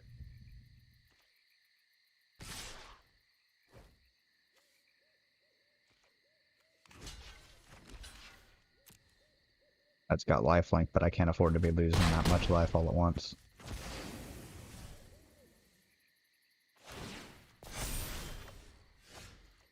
Ooh, okay, so that needs to be another white source. We'll play. Yeah, we play Poly K.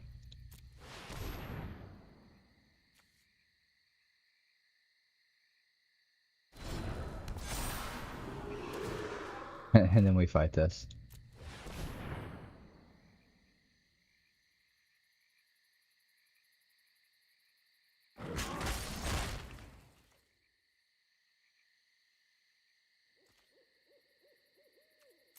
No attacks.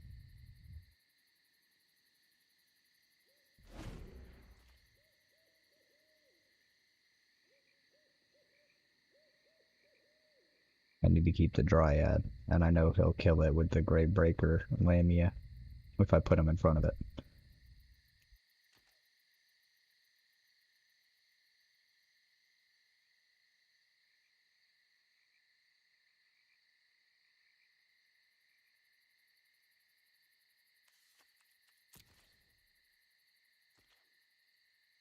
No?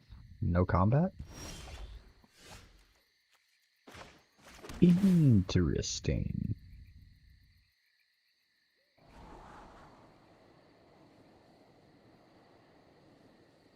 I'll keep that. That seems fine. Go ahead and play this.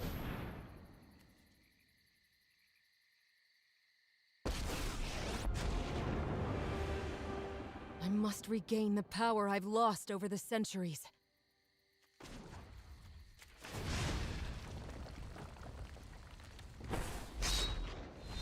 The core empire will rise again.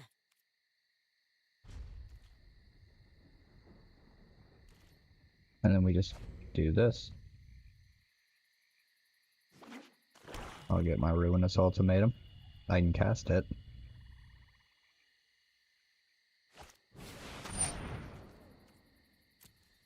Yeah, seems bad.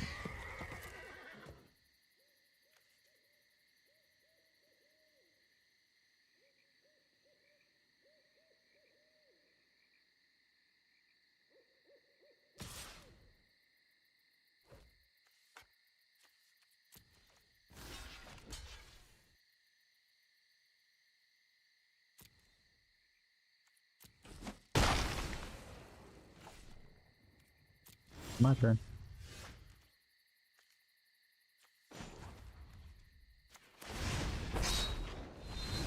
Help me remake this world. Get rid of all that.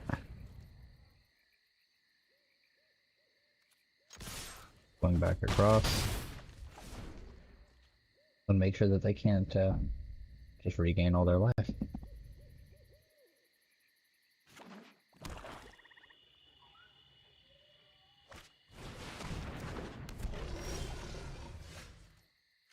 That's not good.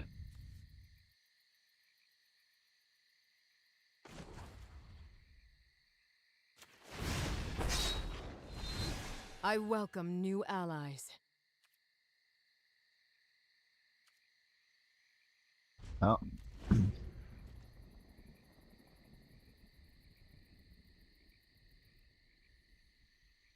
They were holding on to that.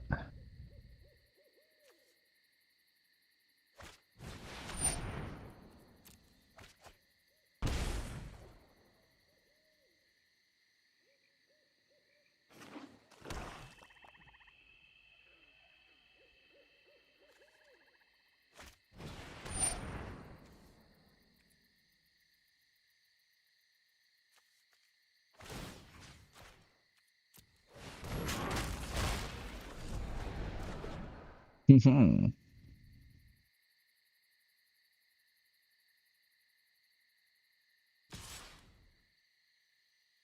so it just hits me here, and that's fine. That kills me in 2 turns, literally. I tire of destruction. That's not good enough.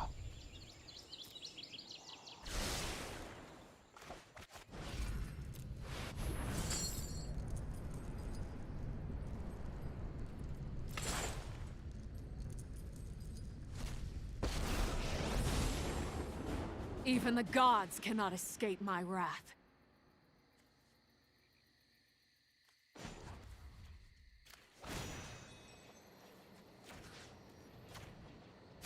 Believe in yourself as I believe in you.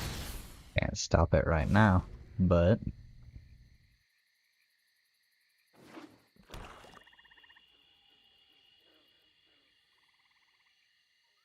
yeah, you can kill the Elspeth.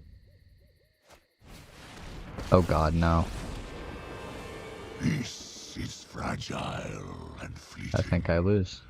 Cherish what little you find.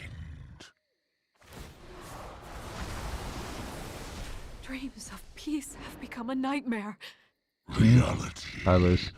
is unwritten.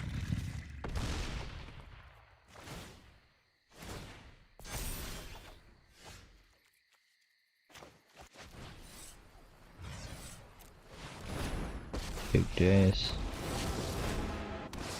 I have a few choices here. Today's a nice day for an Draw a expedition. card. Another answer, another Draw a riddle. card. Let's see what I can do with this.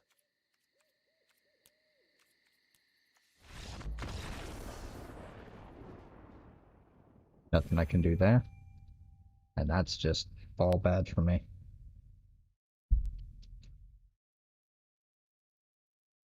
See how this is doing. Nope. No messages. Okay.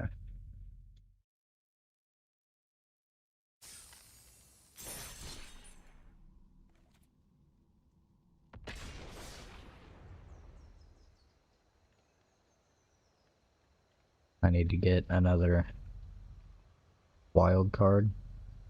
Rare wild card so I can get another Ruinous Ultimatum in this thing.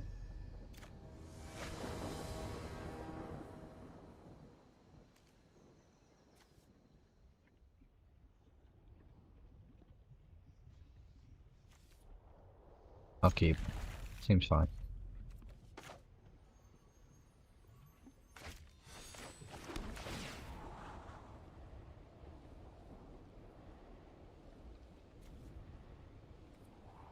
Yes. If I can hold out for Tybalt, I think we're good.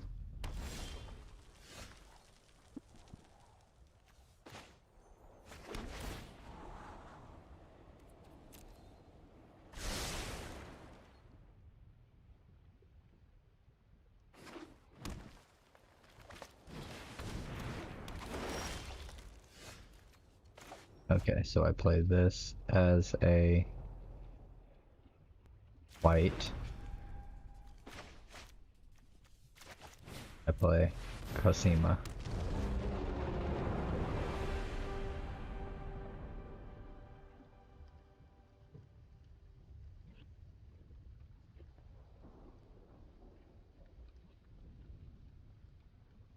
If it survives this turn, which it may not, then I have a future draw card engine when I run out of things to do here. Now, Valky may be something I play this turn. This next turn, actually. Depending on what I draw.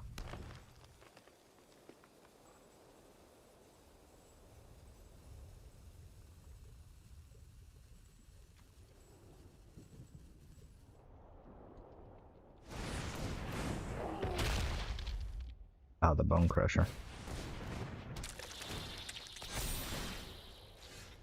Yeah.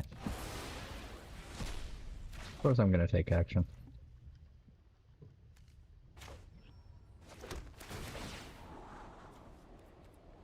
Jessica's Chariot.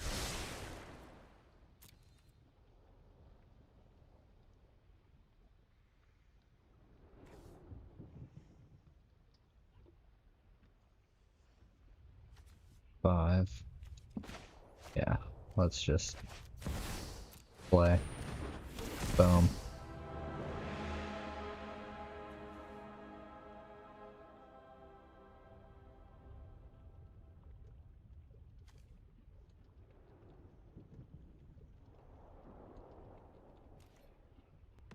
Take that.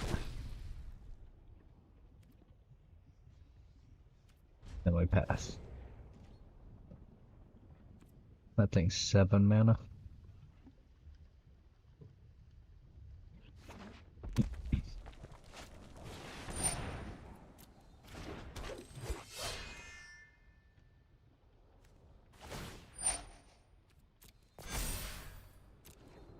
I'm gonna get hit for 8, 9, 8. Okay.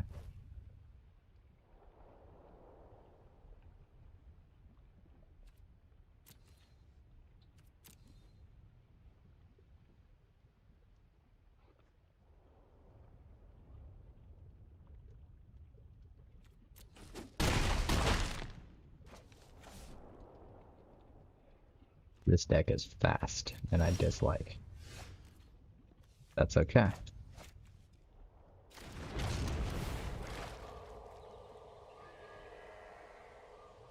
Okay, so that's 3, 5.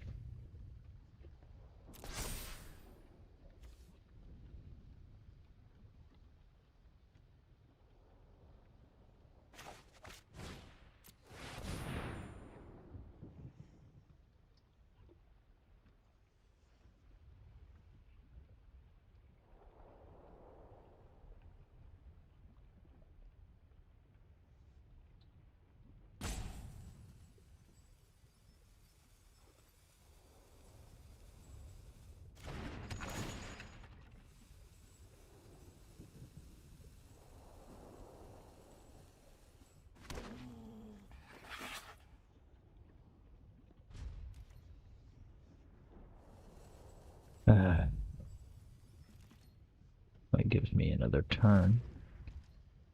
Possibly.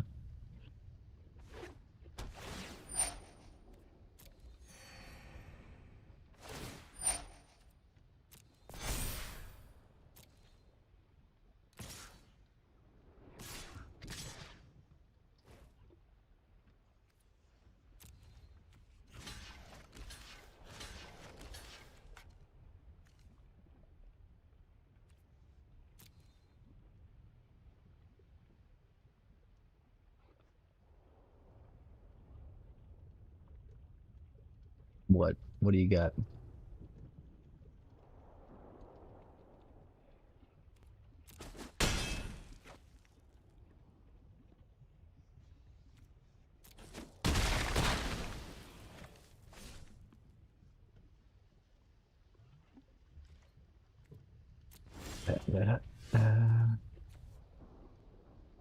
That's 5. This is 6. That would be a 4, 7.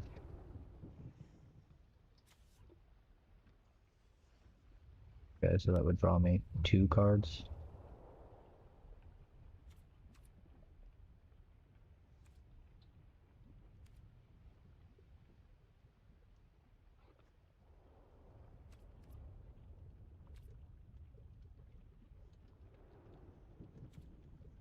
We'll just get the 4, 6.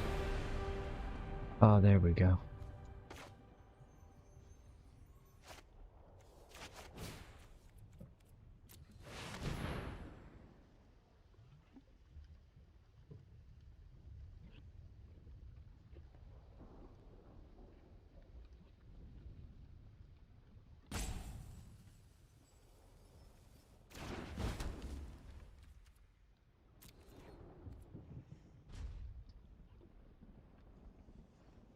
I don't have anything else to do. Oh.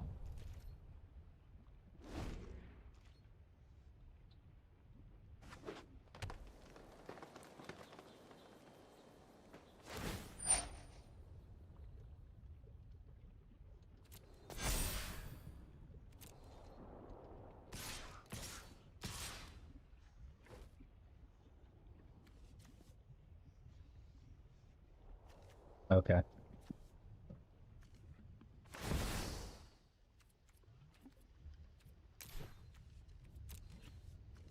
I can't actually do anything about that, actually. Did it that way.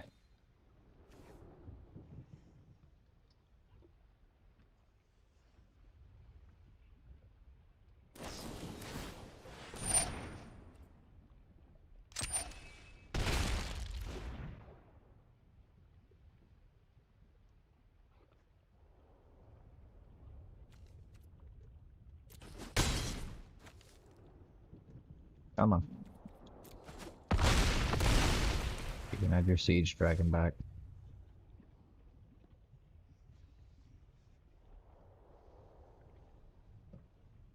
If I can survive this next turn. But like if I can put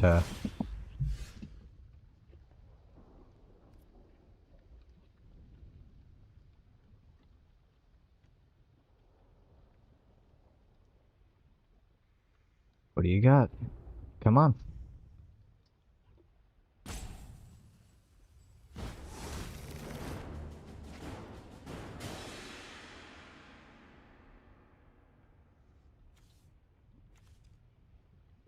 Okay.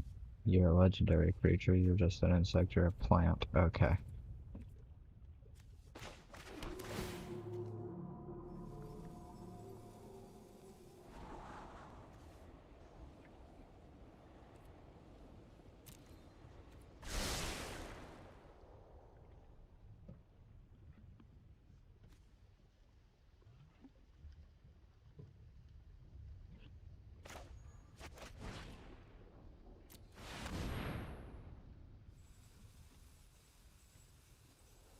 What?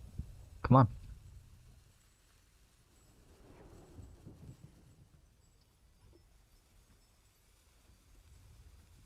I will throw things under the bus. I want you to play that fucking dragon.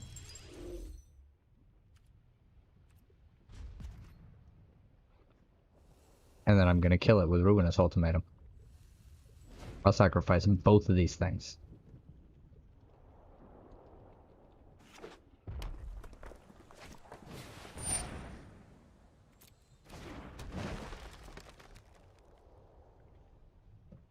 Yeah, you can still play the dragon. Go for it.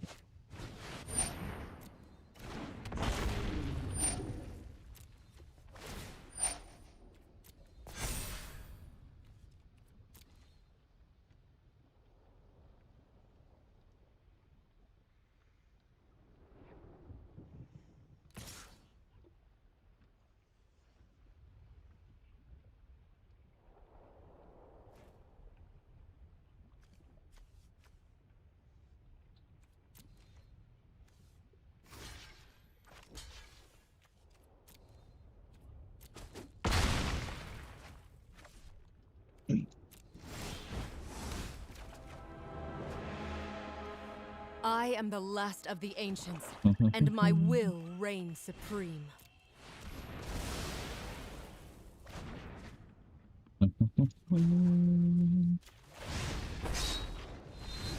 We will survive this crisis.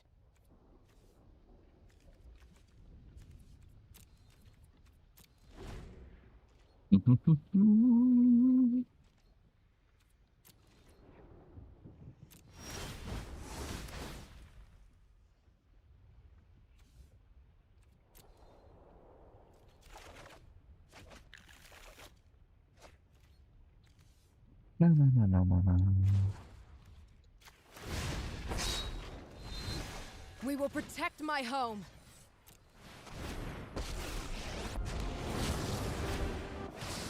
I understand difficult choices. Control without empathy is just cruelty. At least I look like I know what I'm doing.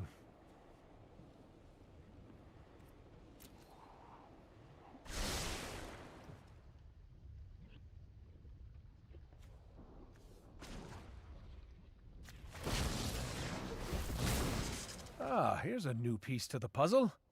And we'll play this forest.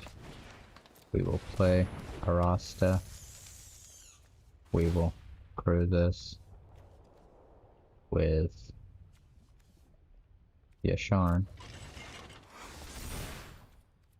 Next. Next. Wait, no. Boom. And boom. Attack. Target. Boom. Skyclaves, the royal. How does it all fit together? Now here's an interesting idea.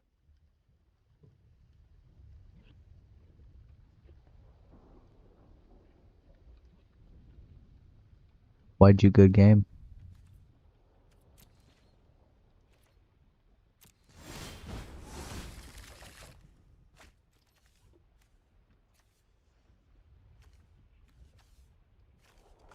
I'm gonna go ahead and play that. I'm gonna go ahead and play that. Go ahead and do that. The Go core ahead and strike empire him. will rise What a again. refreshing thought.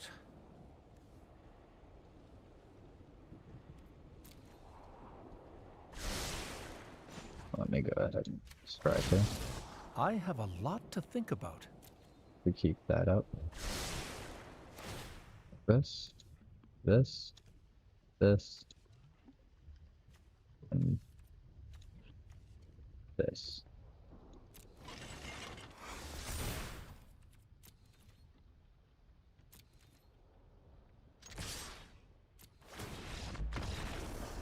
Good game.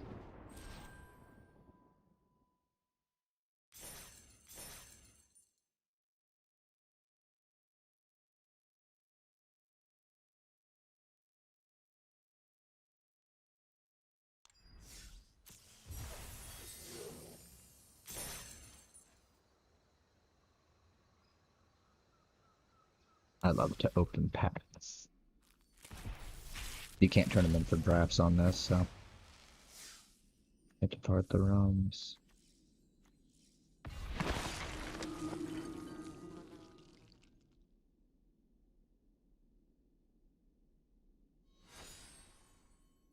Okay, fine.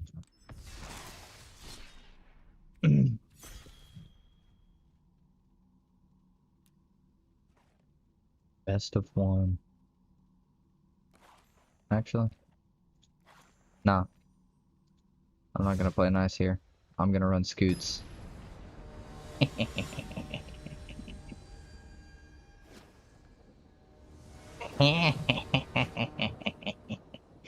Y'all haven't ever seen this one. Oh shit. Keep.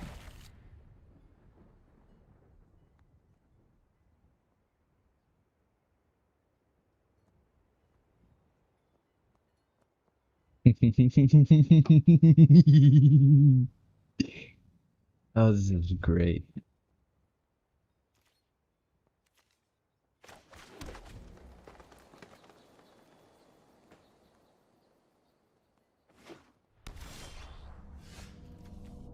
Okay, so I think this is actually the correct play. We'll play out the Leafkin Druid.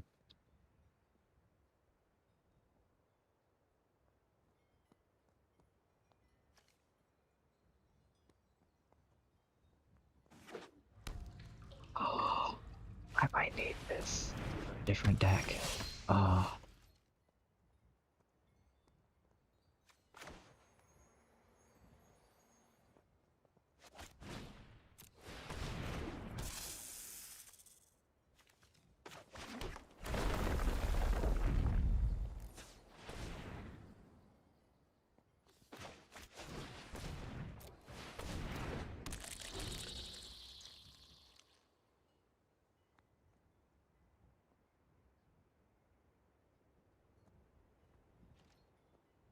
I'm about to bury you. No blocks. I'll take it. I'll take a poison counter. 2. Oh.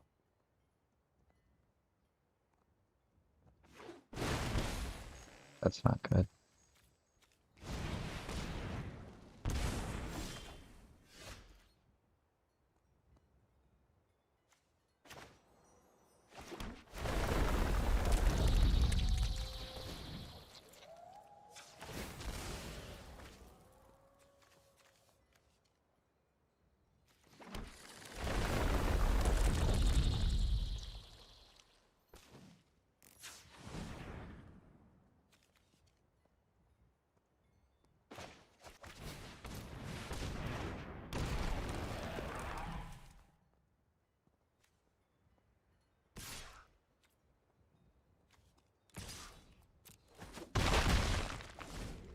See, this is about right.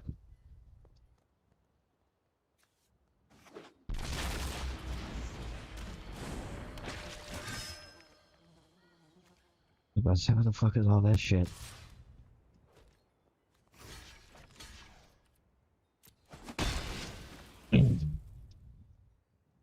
That's not cool.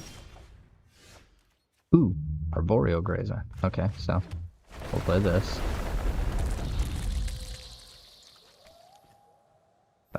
Green. Green.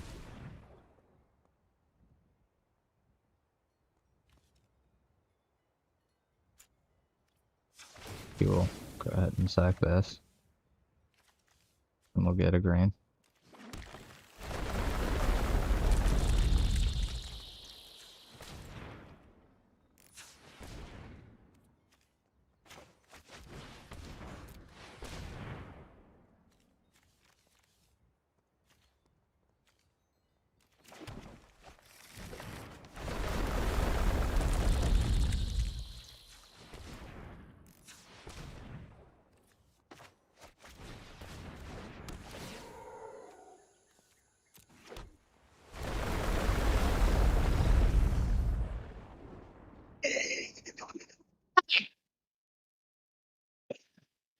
Oh.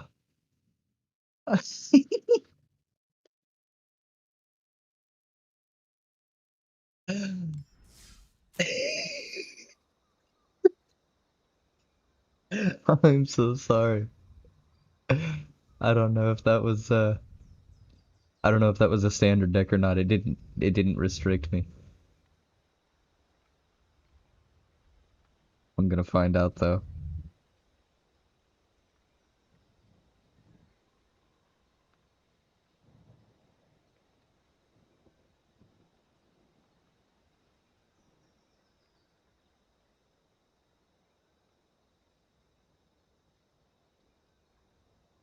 Oh my god. Scoots is dumb.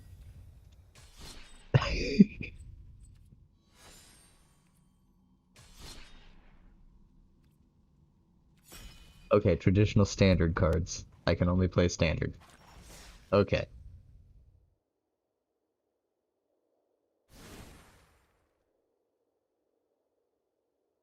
Wait, I don't have a sideboard.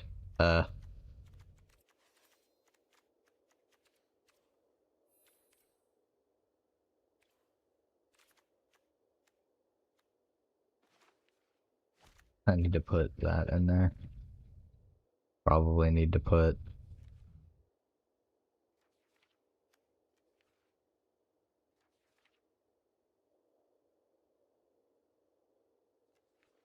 ooh,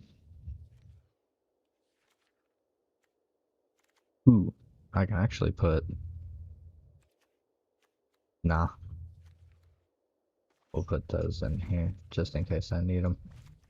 And we can put a couple of these, or at least one of those.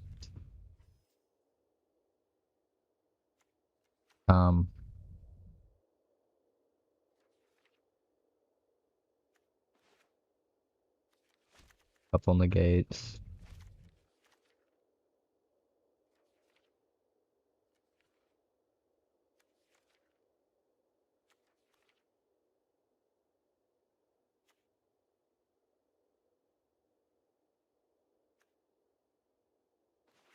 Put one of those on.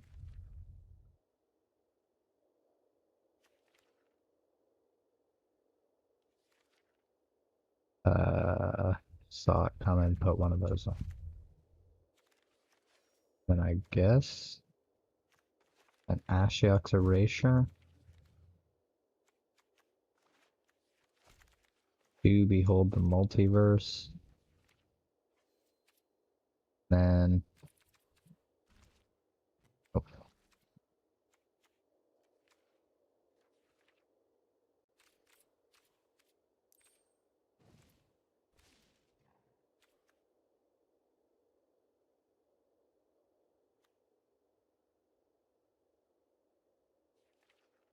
Nothing good.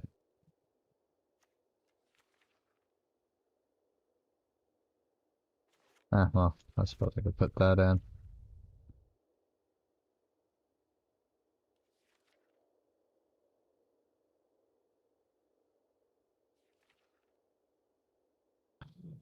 Um,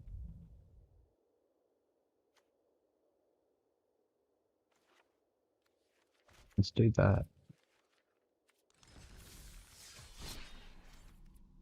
Okay.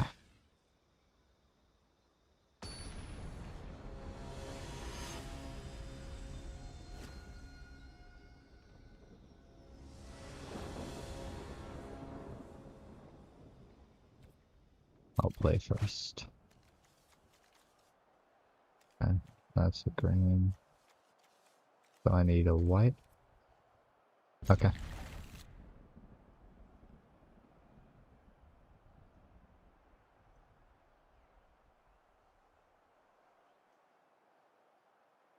It doesn't really matter for me.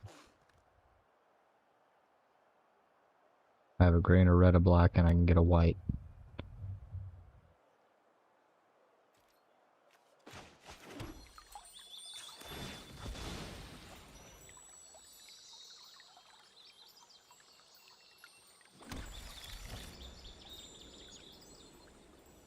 I'm not allowed to play scoots, so...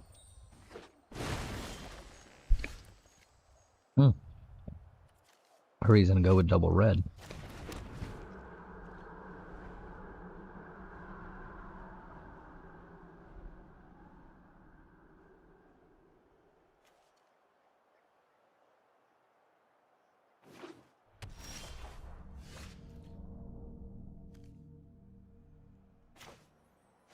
Not yet a good reason to play anything, but we will keep that.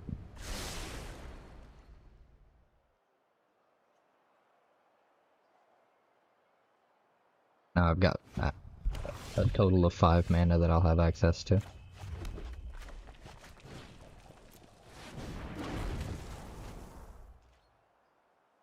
You got something for my giant?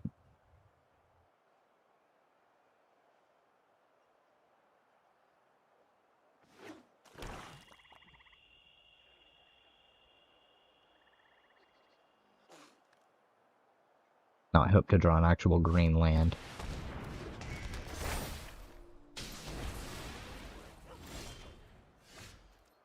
Nope. What does this do?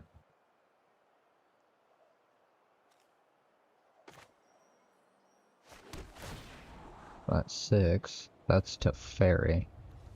That does not help me.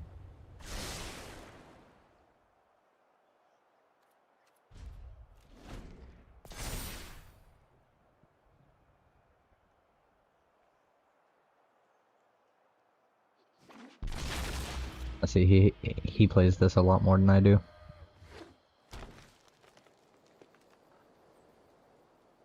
What kind of forest is that? That's a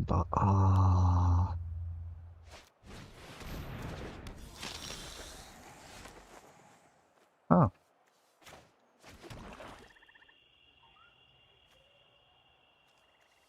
Four, 5, 6. Okay, well. Next.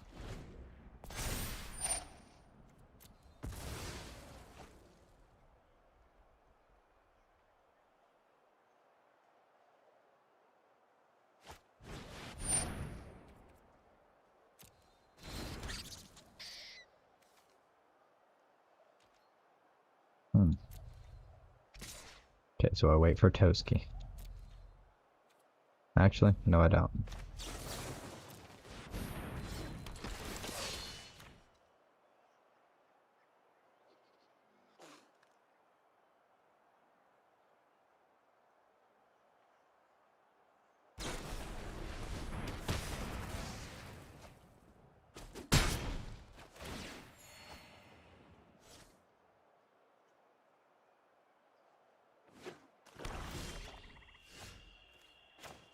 That'll help it in a minute.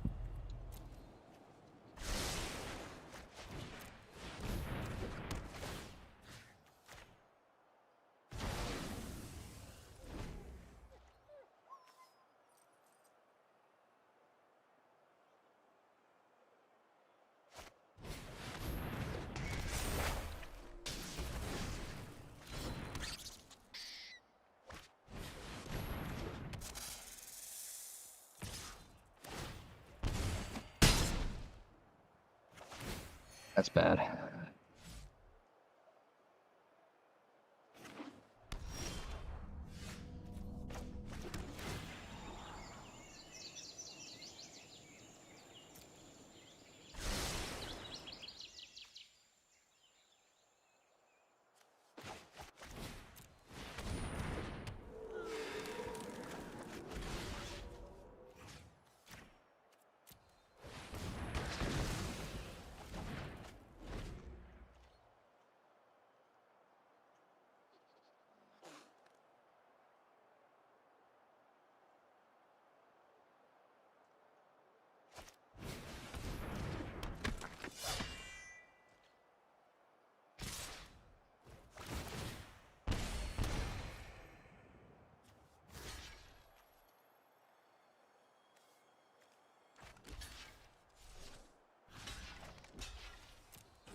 Please draw a fucking ruinous ultimatum. That won't get rid of Toski, but that's okay.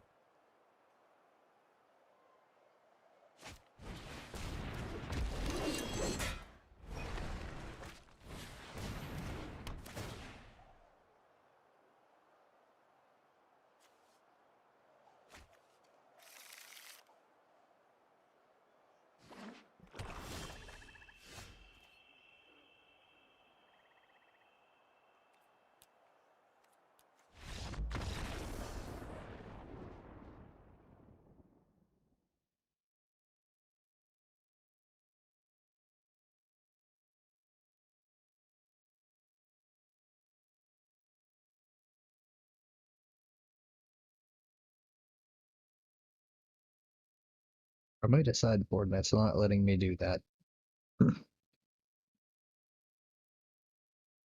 He didn't see my deck run well enough to actually be able to do anything either.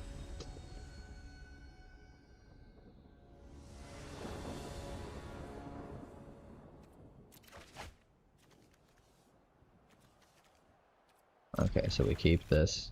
It's not great. If I allow myself to have a land on top.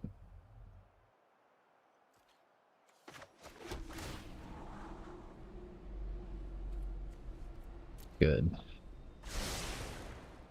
Gives me time, hopefully. My deck's like almost 50% land, so you know.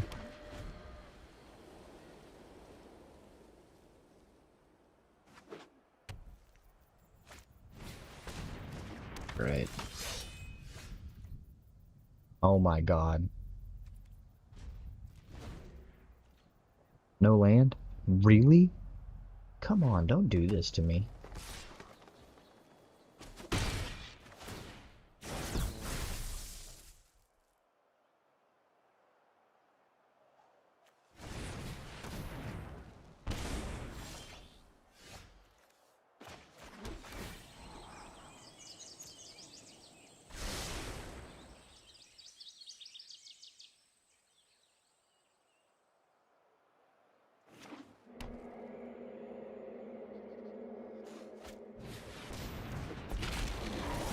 Oh boy.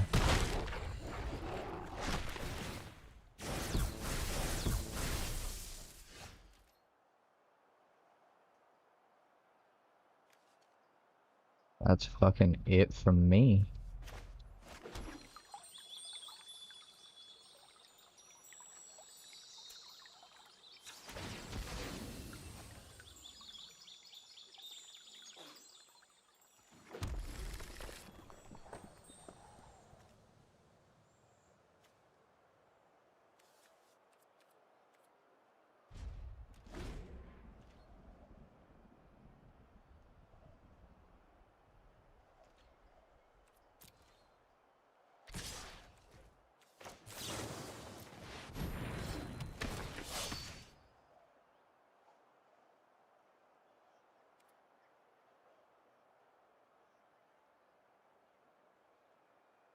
Yeah, he's got the thing.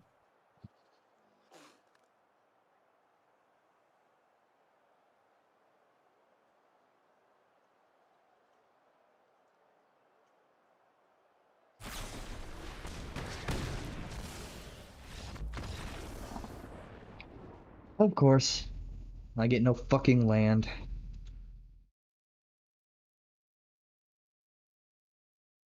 Not in time. Game fucks me. I'm busy. That was actual bullshit.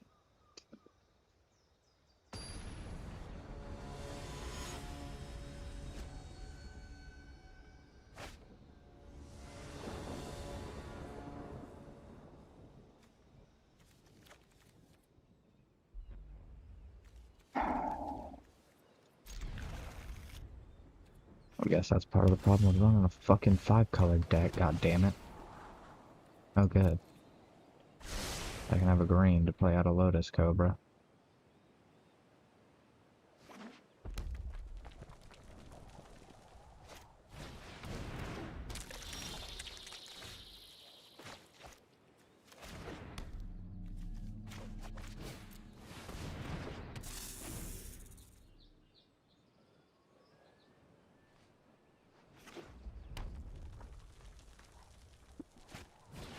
I'm not playing that deck again.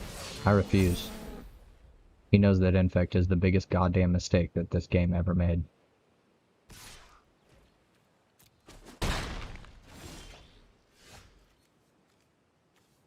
He knows I hate it.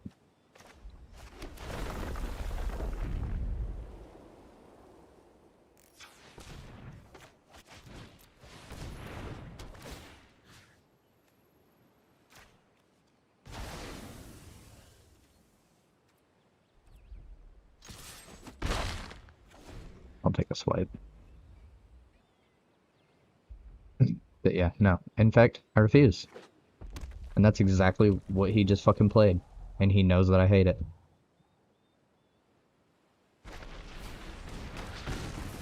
It doesn't even matter.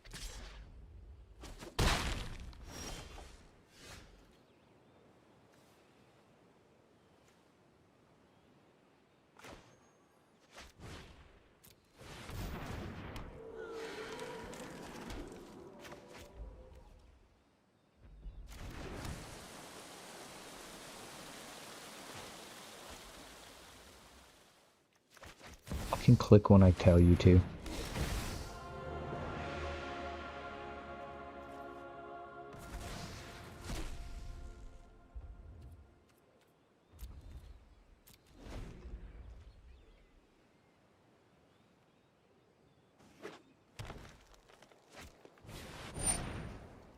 Okay.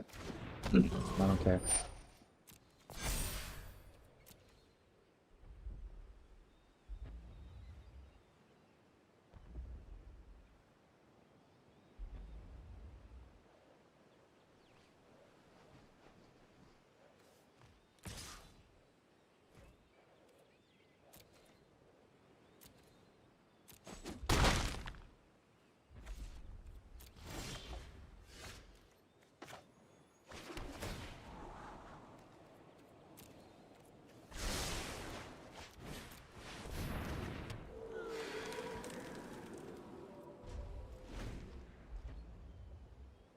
I just need one more fucking land.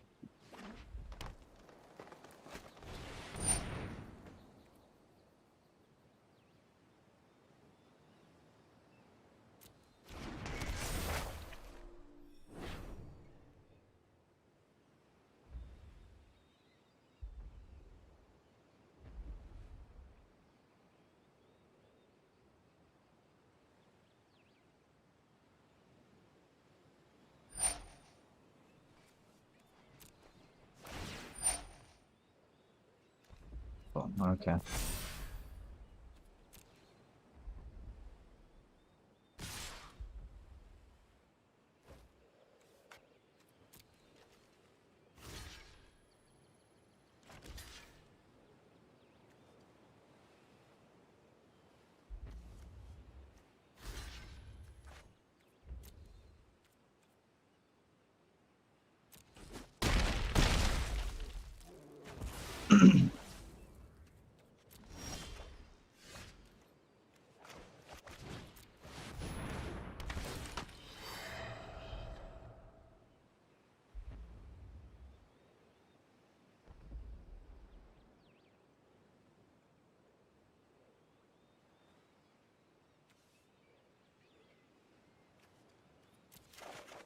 Sweet.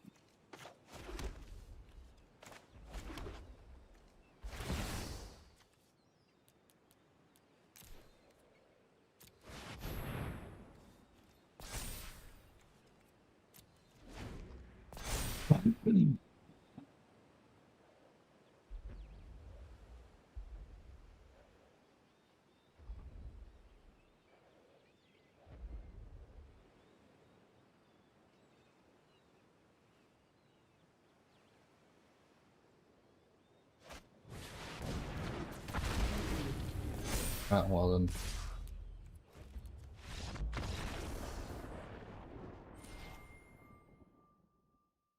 Don't fucking bother. This thing is running like trash right now. I don't understand why this game hates me so fucking much. But it does. Alright. I guess we're just done with this for now. it is almost time for me to finish this up anyways.